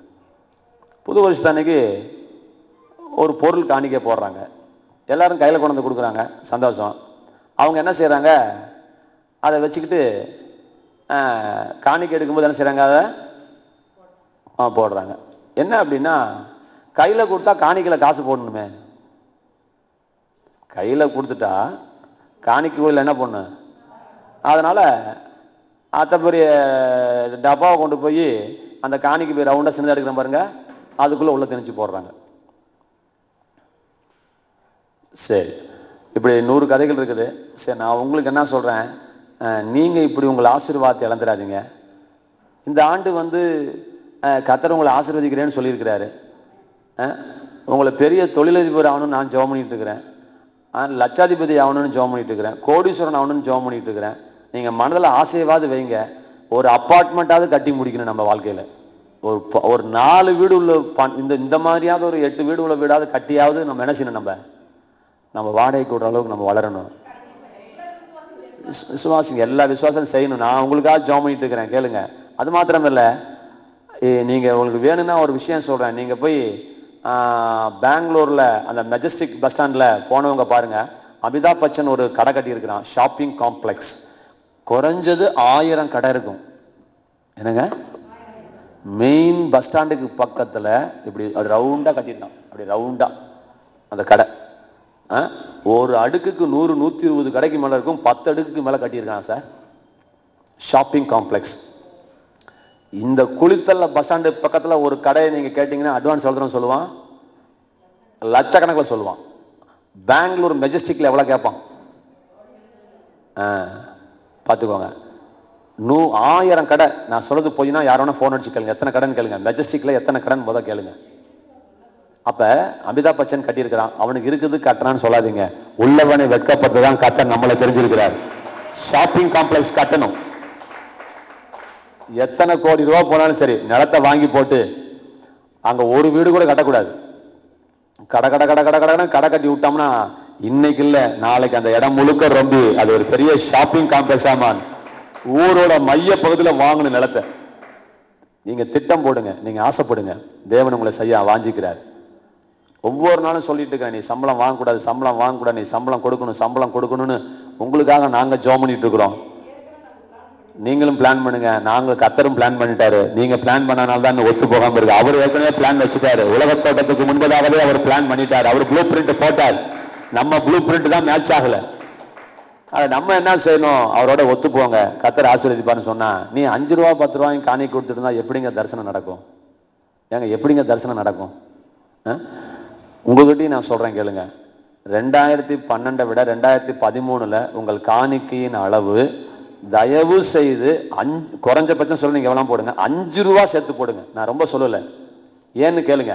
ஒரு வருஷத்துக்கு 52 வாரம், 50 வாரம் சராசரி வச்சுக்கலாம். 50 × 5 எவ்வளோங்க? 250 ரூபா. எவ்வளோங்க? ஜான்சி வீட்டில் 2 பேர் பிள்ளைங்களாம் வழக்கமாக போடுறது போட்டோம். ஜான்சி ஒரு 5 ரூபா சேர்த்து போடுது, வீட்டுக்காரர் ஒரு 5 ரூபா சேர்த்து போறாரு. வருஷத்துக்கு எவ்வளோ ஆச்சுங்க? 500 ரூபா ஆகுது. எவ்வளோங்க ஆகுது? நீ 500 ரூபா நீ சேர்த்து கொடுத்தா கர்த்தர் உனக்கு எவ்வளவு தருவார்னு நீ ஒரு பேப்பர் தருவான்னு எழுதிக்கோ. ஆனா நீ சேர்த்து போடுறேன்னு சொல்லல, நான் உங்க பேரை வச்சு உதாரணத்துக்கு சொல்றேன். நீங்க சேர்த்து போட முயற்சி பண்ணுங்க. 10 தசமமானா 10ல் 1. நீ இப்ப என்ன சரிங்க, 100ல் 10 தரவங்க, 100ல் 11 தரேன், எனக்கு கிருபை தாங்க ஆண்டவரேன்னு கேளுங்க. கஷ்டமா தான் இருக்கும், அது பெரிய விஷயம் தான். 11% பெரிய விஷயம் தான். கோல்கேட் பேசுகாரன் 90% கொடுத்து சில 100% அவன் கொடுக்குறான். கோல்கேட் கம்பெனியுடைய அத்தனை வருமானமும் அவன் தசம பாகமாக அவன் அத்தனையும் அவன் போற சர்ச்சுக்கு அவன் தரான். நீங்க நம்பினாலும் சரி, நம்பாடி சரி.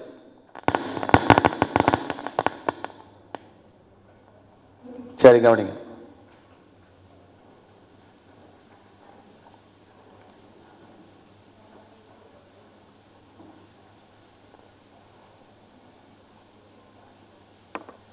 அப்ப காணிக்கையினுடைய அளவு போட்டுட்டோம். இன்னொரு விஷயம் சொல்றேன் கேளுங்க.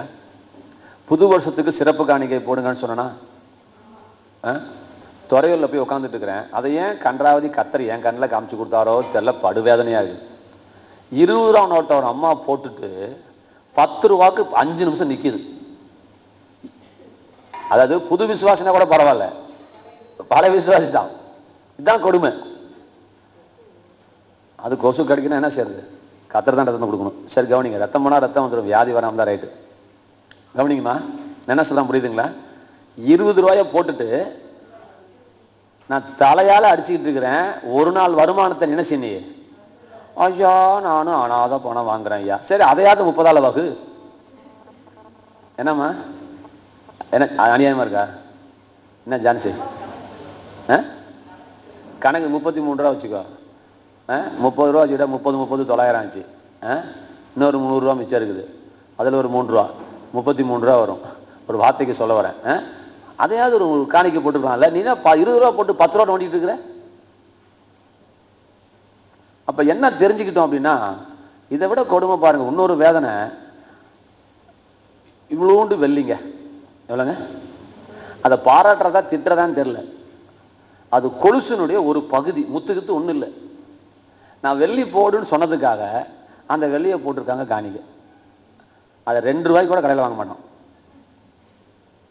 அதை பொட்டணம் கட்டி போட்டிருக்கிறாங்க. சரி, நான் சரி ஆண்டவரே அவங்கள ஆசீர்வதிங்கப்பா. சரி, வெள்ளிவாது விதைச்சாங்களே, வேணி இப்பயும் திட்டுது. உனக்கு நீ எவ்வளோ சொன்னாலும் புத்தி வராது, மூக்குத்தியை போடுன்னு சொல்லி எல்லாம் உடஞ்சி போன திருவாணியை தான் போட்டிருக்கிறாங்க 4-5 பேர். திருவாணி தான் அது. அதுக்கு மேலே அந்த திருவாணி 8ஆ வளைஞ்சிருக்குது. அதுக்கு மேலே வளையவே இடமே இல்லை. அது என்னங்க? அதனால சொல்லக்கூடாதுங்குது. நான் என்ன சொல்றேன், அவங்க மேல கருணை வச்சு வாழ்க்கையில ஒரு நாளாவது தங்கத்தை விதைக்கணுமே, அவங்க தங்கத்தை அறுக்கணுமேங்கிற நான் தடை பண்றேங்குது. சரிம்மா, தங்கம்னு சொன்னோடனே அவன் பயந்துக்கிறானே, வகுத்துல புளி கழிச்சு டர்ரு வாங்குது அவனுக்கு புர்ருன்னு. அதிகமா ஐகாசு கூட்டிட்டு வந்தவங்க யாருன்னு சொல்லி கண்டுபிடிச்சு அவங்களுக்கு தங்கத்துல ஒரு காணிக்கை தரணும். திருவண்ணாமலைக்கு நான் தரப்போறேன். நான் தங்கத்தை தரேன். முதலாவது அவங்களுக்கு யார் கூட்டினாலும், நீங்களாம் எத்தனை பேர்த்த கூட்டிங்கன்னா லிஸ்ட் சொல்லணும். அதுல யார் அதிகபட்சம் வராங்களோ அவங்களுக்கு வேணா நான் காணிக்கை தருவேன். அதை பார்த்துக்குவாங்க. சரி, ஆக கவனிங்க. அப்ப இந்த என்ன சொல்ல வர அப்படின்னா, நம்ம தடை செய்யக்கூடாது. நம்ம அந்த முதல் வருஷத்துக்கு சிறப்பு காணிக்கை போடணும்னு சொன்னோம். நீங்க போடணும், நீங்க முயற்சி பண்ணணும். நீங்க போடாம மறந்துட்டாங்கன்னு சொல்லாதீங்க. மறந்துட்டா நான் இப்ப மறுபடியும் ஞாபகப்படுத்துறேன். நீங்க தோத்துறக்கூடாதுங்கிறதுக்காக சொல்ல வரேன். கர்த்தர் எல்லாரையும் ஆசீர்வதிக்கும் போது, எல்லாத்து வாயில ஐஸ் இருக்கும்போது நீ குச்சி வச்சு சூத்திட்டு இருப்பியா? இந்த ஆண்டு அநேகரை தேவன் ஆசீர்வதிக்க போகிறார். எஸ்தராமா சொன்ன சாட்சிலாம் அந்த கனவுல ஒரு சந்தோஷம் இருக்கு பார்த்தீங்களா? என்ன ஒரு அற்புதமான ஒரு கனவு. இல்லை அதில் ஒரு தெய்வீகம் இருக்கு, கவனிச்சிங்களா? ஒரு தெய்வீகம் இருக்கு, அது கவனிச்சிங்களா? ஒரு மூட்டை நெல்லுங்கிறது கம்மி தான், கோதுமைங்கிறது கம்மி தான். ஆனால் இன்னொரு மூட்டை வீட்டுக்குள்ளே போகுது. அந்த மூட்டையில் எவ்வளோ இருக்குது பார்த்தீங்களா? அந்த ஒரு கத்தையில் வாங்கலாம் 100 மூட்டை கோதுமை வாங்கலாம். சொல்கிறேன் ஒரு வார்த்தைக்கு, அந்த ஒரு கத்தில் அவ்வளோ விஷயம் இருக்குது, ஒரு மூட்டையில் எவ்வளோ விஷயம் இருக்கும். அதே தேவன் அற்புதமான. நான் என்ன சொல்கிறேன், நீங்கள் ஆயத்தப்படுங்க. உங்களை தேவன் ஆசீர்வதிப்பார். நீங்கள் கர்த்தருக்கு என்ன செய்யக்கூடாது? தடையாக நீங்கள் தயவு செய்திருக்காதீங்க, கஞ்சம் பிடிக்காதீங்க. ஒரு நியாயமான காணிக்கையை நம்ம தேவனுக்கு செலுத்துவதற்கு நீங்க அநியாயமா உனக்கு செலுத்த சொல்லலை, ஒரு நியாயமா உங்களுக்கு கர்த்தர் என்ன ஆசீர்வாதம் தராரோ அதுக்கு தகுந்த மாதிரி கொடுங்க. ₹1,00,000 கூட நான் கேட்கல. உனக்கு எவ்வளவு தண்ணி அனாதை பண்ண வாங்குறியா? உனக்குன்னு ஒரு அளவு இருக்குது, அதுல உன்னால உன் திராணிக்கு தகுந்தது போல நீ கடவுளுக்கு என்ன செய்யலாம்? கொடுக்கலாம். புரியுதுங்களா? வர கஞ்சமெல்லாம் ₹2,000 கொடுத்தாங்க எனக்கு புது வருஷத்துல, எனக்கு வியாதி வரக்கூடாதுன்னு சொல்லிட்டு. அவர் வாழ்க்கையில அவங்க அந்த காணிக்கை தந்ததே கிடையாது. உயர்ந்த பட்ச காணிக்கை அவங்களுக்கு அது வந்துச்சு அப்படின்னாவே அது மகா பெரிய விஷயம். அது எப்படி வந்துச்சுங்கிற ரகசியத்தை நான் பின்னாடி கேட்கணும். அதனால வியாதி வரக்கூடாதுன்னு சொல்லிட்டு அப்பையும் வீட்டுக்காரமா தான் எடுத்து வச்சிருக்குது. அப்பையும் அவர் என்னங்கிறாராம், என்ன நீ என்னாம கொடுன்னு சொல்லி கொடுத்துருக்க. அப்பயும் எடிதான் கொடுத்துருக்கிறாரு. அங்க வந்து எடுக்க முடியல நோட்டை. டாக்டர் கிட்ட போய் லட்சக்கணக்கா செலவு பண்ண ரெடி. ஆனா கடவுளுக்கு தரணுன்னாவே நம்ம ஏன் தான் இப்படி கையை பின்னாடி இழுத்துக்கோ தெரியல நமக்கு. சரி போய் தொலையிட்டோம். ஆகவே நீங்கள் அப்படி இழுத்துக்கொள்ள வேண்டாம், கர்த்தர் நம்மளை ஆசீர்வதிப்பார்.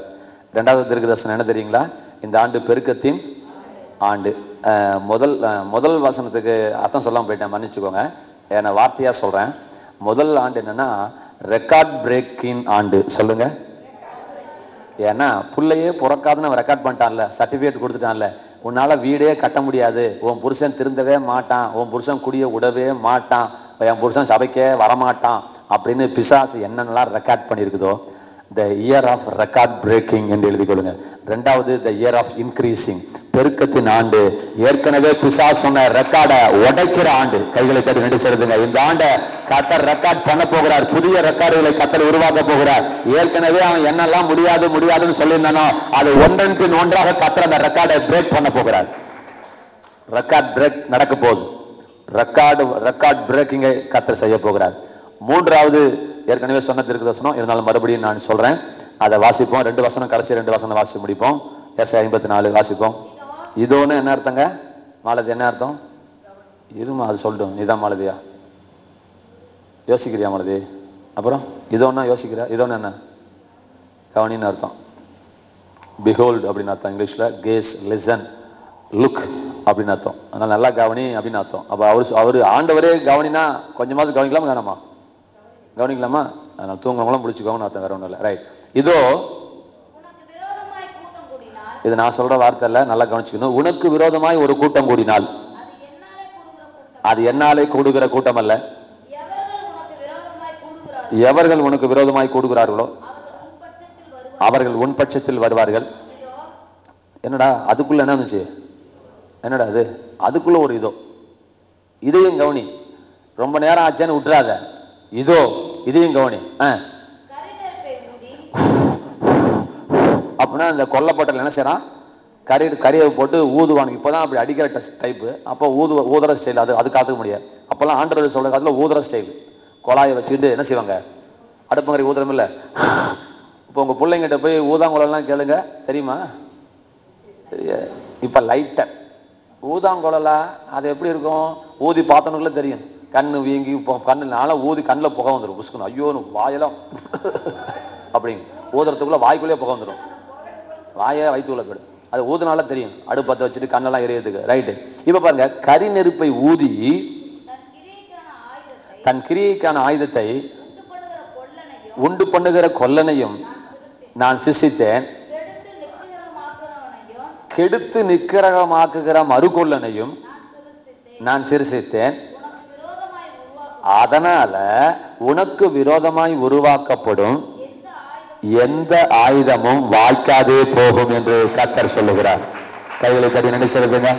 உங்களுக்கு விரோதமாக இந்த ஆண்டில யாரெல்லாம் என்னென்னலாம் திட்டம் போடுறாங்களோ, பில்லியாது, சூன்யமாவது, செய்வனையாவது, மந்திரமாவது, மாந்திரிகமாவது, பொறாமையாவது, வன்கண்ணாவது, எரிச்சலின் ஆவியாவது, உன்னை ஊரை விட்டு காலி பண்ணணும், வீட்டை விட்டு காலி பண்ணணும், அவன் என்ன திட்டம் போட்டாலும் கர்த்தர் சொல்லுகிறார் அந்த திட்டம் 1% கூட பலிக்காது. 100க்கு 100 நீதான் ஜெயிக்க போகிறாய்.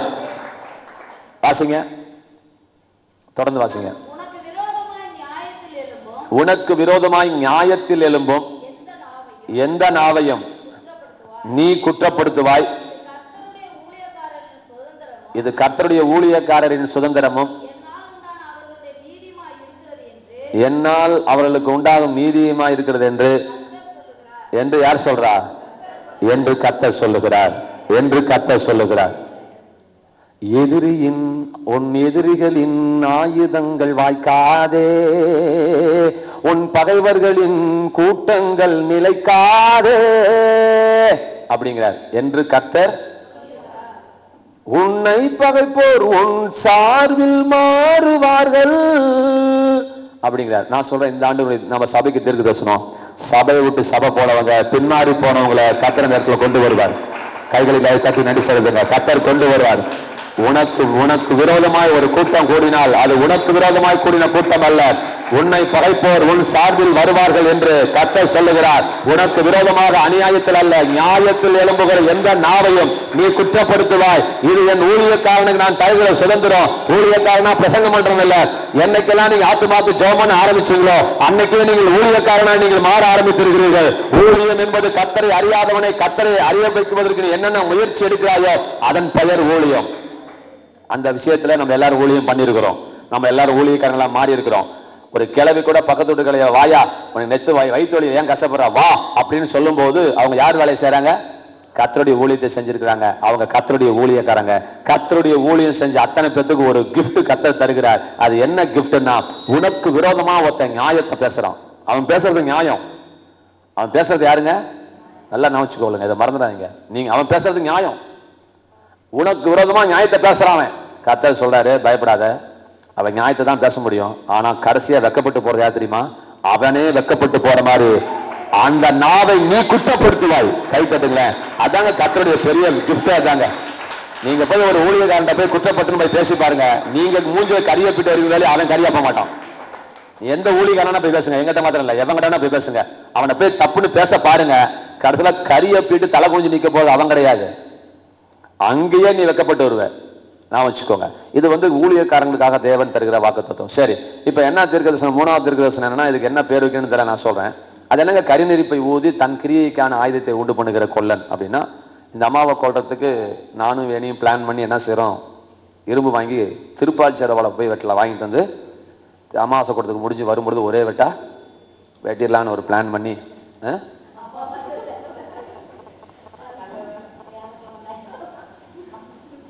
வியாழக்கிழமை நைட்டு அமாவாசை ஜெபம். பார்த்தீங்களா கர்த்தர் எப்படிலாம் ஞாபகப்படுத்த வேண்டியதாக இருக்கு.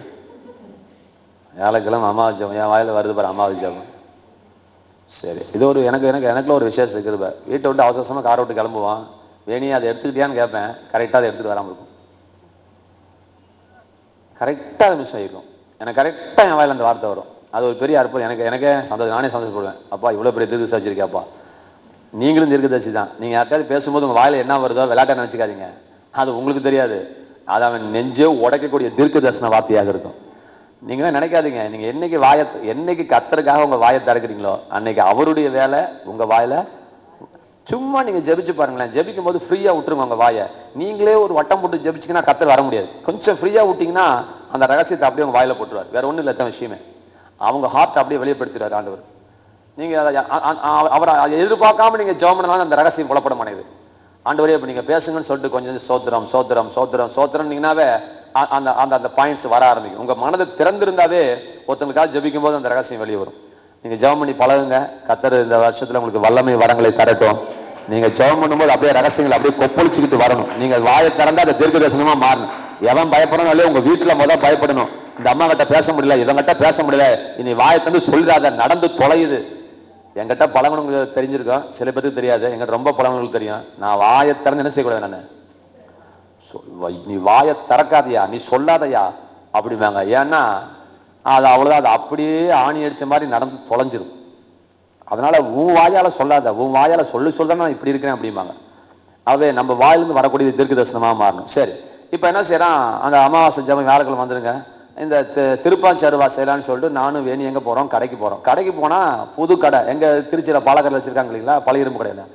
அங்க போனா ரோசி உட்காந்துட்டு கடை வச்சிட்டு இருக்கு, இரும்பு வாங்கலையோ இரும்புன்னு. அடே அப்பா நீ எப்பமா கடை வச்ச அப்படின்னா, ஐயா உங்களுக்கு என்ன வேணுங்குது, ஒண்ணு வேணாமா, ஒரு திருப்பாச்சி அருவாளுக்கு ஒரு நல்ல இரும்பா கொடுமா, ரயில் தண்டவாளத்தை விட பெரிய அருவாங்க சூப்பரா இருக்குங்க, இதுல அடிச்சா ஏசுனார் வளைச்சா கூட வளைய முடியாதுங்க, அப்பேற்பட்ட இரும்புங்க அப்படின்னு இனாம் தான் கொடுக்குது பாரு. எவ்வளவு வரவேற்பு பாரு. யாரை கொடுறதுக்கு? விஜயாவை கொடுறதுக்கு. எனக்கு எது வருது ஓசுல, நான்ப்பா பட்டை கிடைச்சிக்கிச்சு. நான் போய் ஆண்டவரே நல்ல கொல்லம்பட்டங்களை போய் கொடுக்கணுமே, இந்த 23ஆம் புலிகேசில கத்தி எடுக்கும்போது கத்தி மாத்தான் தான் வரும், பிடி மாத்தான் வரும், கத்தி வராது. அந்த மாதிரி செஞ்சிடக்கூடாதுன்னு சொல்லிட்டு நல்லா போய் பார்க்க போனா கொல்லம்பட்டத்தில் போய் கொடுத்தா ஒரு கிளவி உட்காந்துட்டு இருக்குது. ஏமா யாருமா அப்படின்னு சொன்னா திரும்பி பார்த்தா தாமராமா சிரிக்குது. ஆடாப்பா நீ எப்பமா கொல்லம்பட்ட வச்ச? ஐயா வாங்கியா கத்தருக்கு சோத்திரம், ஐயா சோத்திரம் இருக்கட்டும், இது அடிச்சு கொடுமானா ஊது பெரியசாமி அடியா அடியா அடியா டங்கு டங்கு டங்கு டங்கு டங்கு டங்கு டங்கு டங்கு டங்கு டங்கு வேணாந்துருச்சு. எவ்வளவுமா கூலி? ஐயா உங்க கிட்ட கூலி கேட்பேன் ஐயா, என்னாம தான் வச்சுக்கோங்க ஐயா. என்ன அழகா விஜயாவை கொடுறது, கத்தர் பாரு என்னென்ன வேட்டு வைக்கிறார், எல்லாம் ஃப்ரீ, எல்லாமே ஃப்ரீ. நம்ம உட்காந்து டிஸ்கஸ் பண்றோம் எப்பமா வெட்டலாங்குது. அமாவாசை ஜபத்தை முடிச்சுட்டு நைட் அவசரமா போகிறதுக்கு கிளம்புவாங்க. அப்போ ஃபோன் பண்ணி ஏதாவது வர சொல்லிட்டு ஏதாவது ஒன்று கிளப்பிட்டு நடுவில் அந்த குறுக்குள் தான் போறாங்க, ஒரே போட்டலாங்க ஆயிட்டுங்க. கத்தி எடுத்து நாங்கள் நடு உட்காந்துட்டு இருக்கிறோம், கத்தியும் வந்து வண்டியும் வருது, கடன்னு வருது, உடனே கத்திட்டு நான் ஓடுறேன். ஆனா ஆண்டர் என்ன சொல்றாரு, அந்த கத்தி உன் மேல விழாதுங்கிறார். கை தட்டுங்களேன், கத்தி உன் மேல விழாது. இதை புரிஞ்சுக்கோங்க, கத்தி உன் மேல விழாது. உனக்கு விரோதமாக உருவாக்கப்படும் எந்த ஆயுதமும் வாய்க்காதே போகும். அதுக்கு அவர் என்ன சொல்றாரு, அவர் ஆண்டவர் என்ன சொல்றாருன்னு நல்லா கவனிச்சுக்கோங்களேன். அவர் சொல்லக்கூடிய ஒரு ஸ்டைல் பாருங்களேன், ஊதி டங்கு டங்குன்னு அடிச்சது யாரு? ஒரு கொள்ளை தாமரை. இப்ப ஆண்டவர் சொல்றாரு, தாமரை ஒருத்திக்கு தான் கத்தி செய்ய தெரியுமா? தாமரை ஒருத்தி தான் கொள்ளச்சியா? இன்னொரு பல்லச்சியோ இன்னொரு குள்ளச்சியோ கத்தால பிடிக்க முடியாது, கொள்ளச்சியா மாத்த முடியாது. நிச்சயமா கொள்ளச்சியா மாத்துவாரு. அந்த கொள்ளச்சி என்ன செய்வானா, நீ செஞ்ச திருப்பாச்சருவாய மறுபடியும் ஊதி அந்த இரும்பு கூட அச்சடையாளம் தெரியாம மாத்துறதுக்கு மறு கொல்லனை நான் வைத்திருக்கிறேன். கைத்தட்டு. உனக்கு விரோதமாய் 2 பேர் வந்தா அவனுக்கு விரோதமாய் 4 பேர்த்த நான் வைப்பேன், நீ பயப்படாத. ஆனால் ஒண்ணு தெரிஞ்சுக்கோ, திட்டம் பலிக்காது. ஆயுதத்தை செய்யும் போதே கத்த தடுக்கலன்னு பயப்படாத. அவன் என்ன வேணா ஆயுதத்தை தயாரிக்கட்டும், எத்தனை ஆயுதம் வேணா தயாரிக்கட்டும், எத்தனை திட்டம் வேணா போடட்டும், ஒன்ன மனசுல வச்சுக்கோ, அவன் ஆயுதம் வாய்க்காமலே போய்விடும், அவன் திட்டம் பலிக்காமல் போய்விடும். ஏனென்றால் நான் மறுகொல்லனை வைத்திருக்கிறேன். எல்லாரும் கண்களை மூடி கைகளை தட்டி. ஊதி அதை செய்த கொல்லனை நான் உருவாக்குறேன், அதை கெடுத்து நிக்கிரகமாக்குகிறவனையும் நான் சிருஷ்டித்தேன் என்று கர்த்தர் சொல்லுகிறார். எனவே ஒன்று தெரிந்து கொள், உனக்கு விரோதமாக உருவாக்கப்படும் எந்த இது வாய்க்காமலே போகும். உனக்கு விரோதமாக ஒரு கூட்டம் கூடினால் உனக்கு விரோதமாக கூடின கூட்டம் அல்ல, அவர்கள் உன் சார்பில் வருவார்கள். உனக்கு விரோதமாக நியாயத்தில் எழும்பும் எந்த நாளையும் நீ குற்றப்படுத்துவாய். இது நான் என் பிள்ளைக்கு தருகிற என்னுடைய சுதந்திரம், என்னுடைய அன்பை போன்று கர்த்தர் சொல்லுகிறார். இந்த ஆண்டில் எத்தனை போராட்டங்கள் வந்தாலும், எத்தனை எதிரி சதிகள் வந்தாலும் சிதறடிக்கப்பட்டு போவார்கள், அடையாளம் தெரியாமல் போவார்கள், உருக்குலைந்து போய்விடுவார்கள்.